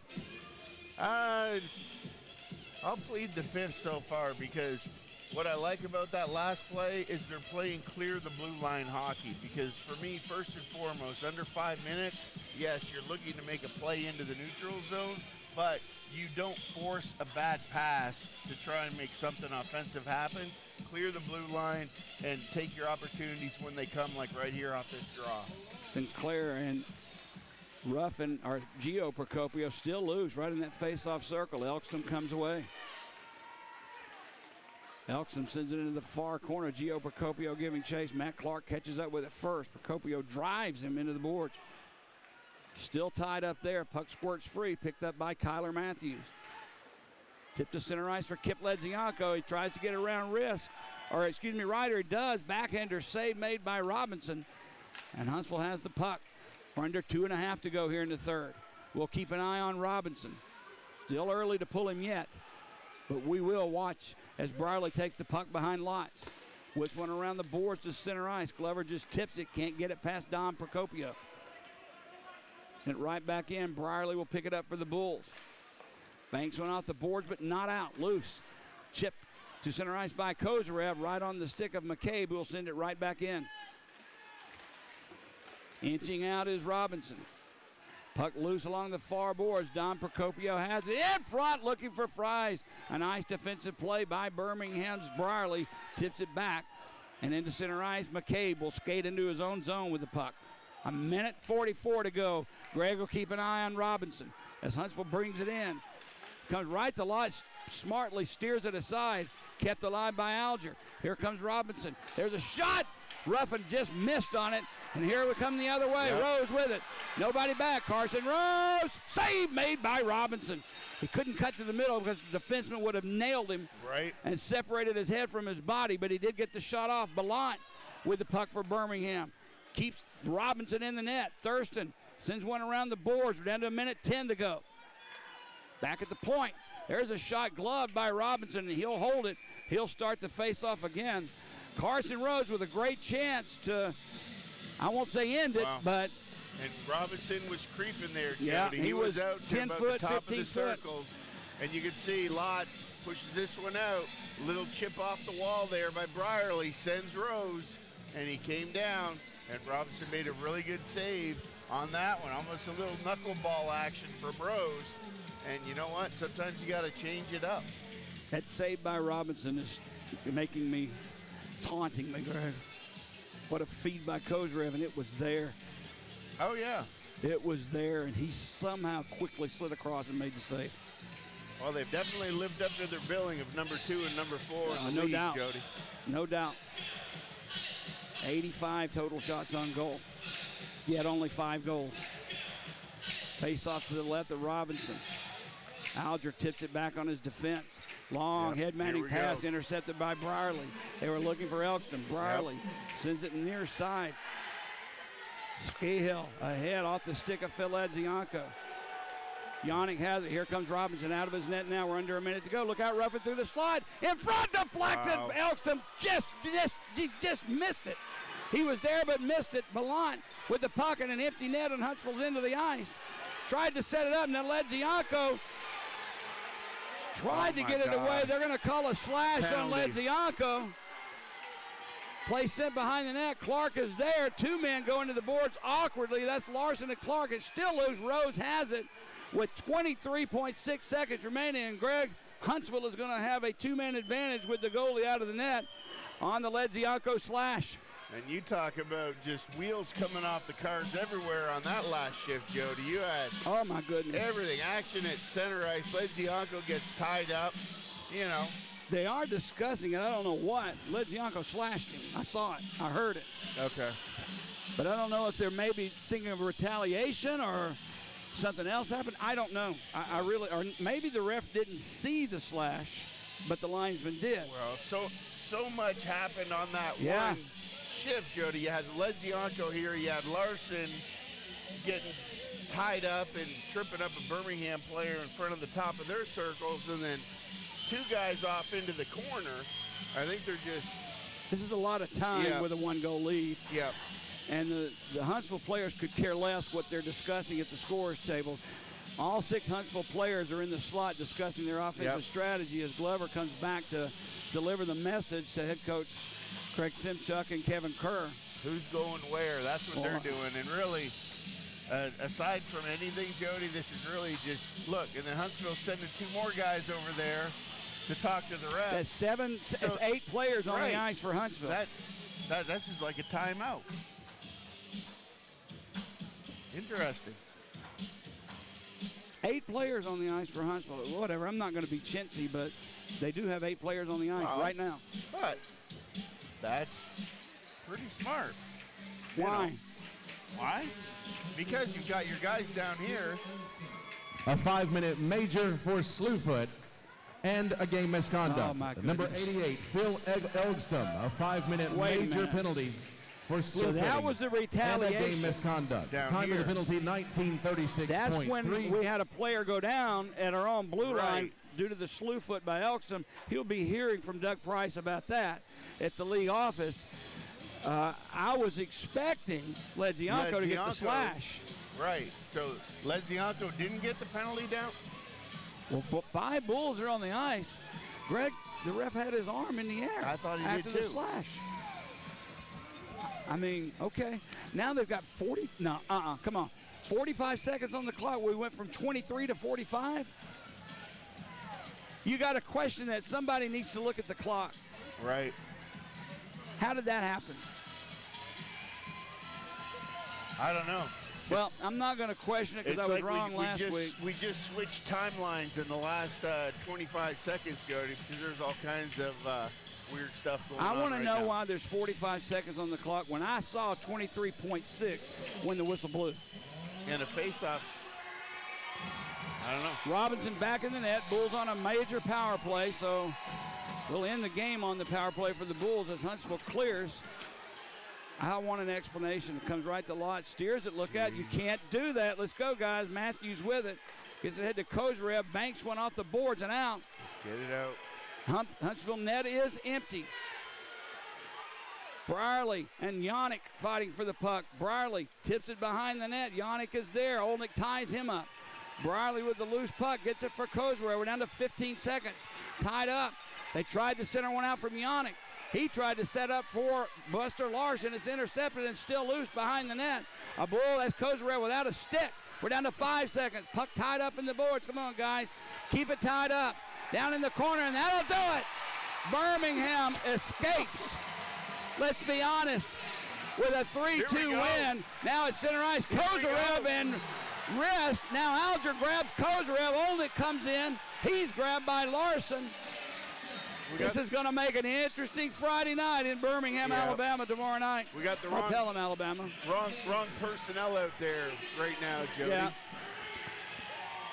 Now Matthews having a discussion with Wrist, and I'll say this about Charlie Wrist. Kozarev tapped him on the shoulder, and he went down like he got shot by a bazooka. He looked like a soccer player on that one. Right. Yeah, I was not expecting that one.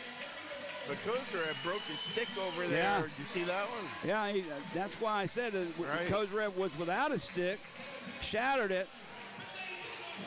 This sets up a really fun Friday night. Wow. Birmingham, with their 11th win against Huntsville in the last 2 years, 5th win of the season, 1 regulation loss against Huntsville. It's so tight, Jody. I mean, both teams. It's another 1-goal game between these two. That's the 9th one. And talk about the goaltending tonight at both ends. You know what I mean? That blend of goaltending with both teams just having those offensive bursts. And you saw Huntsville with it how many times, hitting that seam up the middle, coming in all alone on Austin Lott, and then down at the other end, Lezianko, Rose, guys just hammering pucks at Robinson down there, and he's answering the bell too. So I don't know. Yeah, I'm impressed with both goaltenders. Well, I was gonna say if I got to give stars out tonight, I just give both goalies stars and leave it at that. Well, that doesn't happen. The Bulls are going to get 3 stars, but I agree with you. Both goaltenders deserve 1. Yep. And we didn't expect anything less, to be honest with you. But wow, another entertaining hockey game between 2 intrastate rivals. Things turned a little nasty there the last 2 minutes, but that's what intensity does it not? That's rivalry hockey. You know what's going to happen sooner or later in every game that these 2 teams play, Jody, because it just gets that intense. But holy cow, you got to be frustrated if you're some forwards on Birmingham, just like you got to be frustrated if you're some forwards on Huntsville. How do you figure out these goaltenders, right? It's never conventional. I mean, you saw, the one that you're still shaking your head about, Kozarev over to the back door. Unbelievable. Robinson dead to rights, and somehow miraculously he gets across there like lightning. Olnick was right there. And knocks it out. Same thing down here with Austin Lotz, right? How many times on the back door? I mean, that one time he broke up the play coming across left to right and just got his stick there. How did he not put it in the net?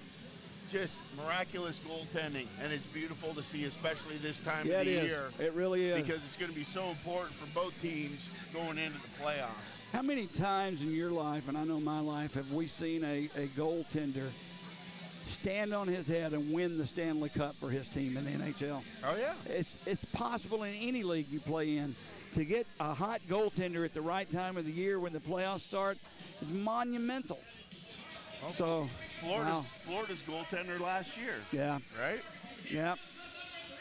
Well, number 3 star of the game they're announcing now, I'm not sure I even care. Kep Ledzianko gets the 3rd star. I have no issue with that.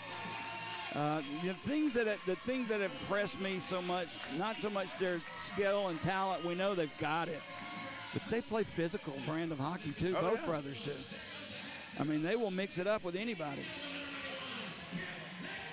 His parents are here. I'm sure they're glad. I do not know when they're going back to Eastern Europe, but I hope they're here tomorrow night. And his brother Phil gets the 2nd star. That's nice to see. And number 1, I'd go. If you don't go Austin Lotz, I'd go Carson Rose for his 200. No, it's time for Austin Lotz to get the number 1 star. He stopped 46 shots on goal tonight. If they don't put, I'm going to say something. How about that? Okay. There we go. Austin Lotz, no doubt about it. He faced 48 shots on goal, and just like he did last weekend against Roanoke, saved 3 or 4 goals all by himself. Agreed? Absolutely. And you know what, Jody? I like my Coca-Cola on ice. Just so you know that for tomorrow night. Be quiet, Greg. Okay. I got to go drink some tea from my throat to get ready for tomorrow night because it's going to be a lot of fun down here at the Pelham Civic Complex. Final score, Birmingham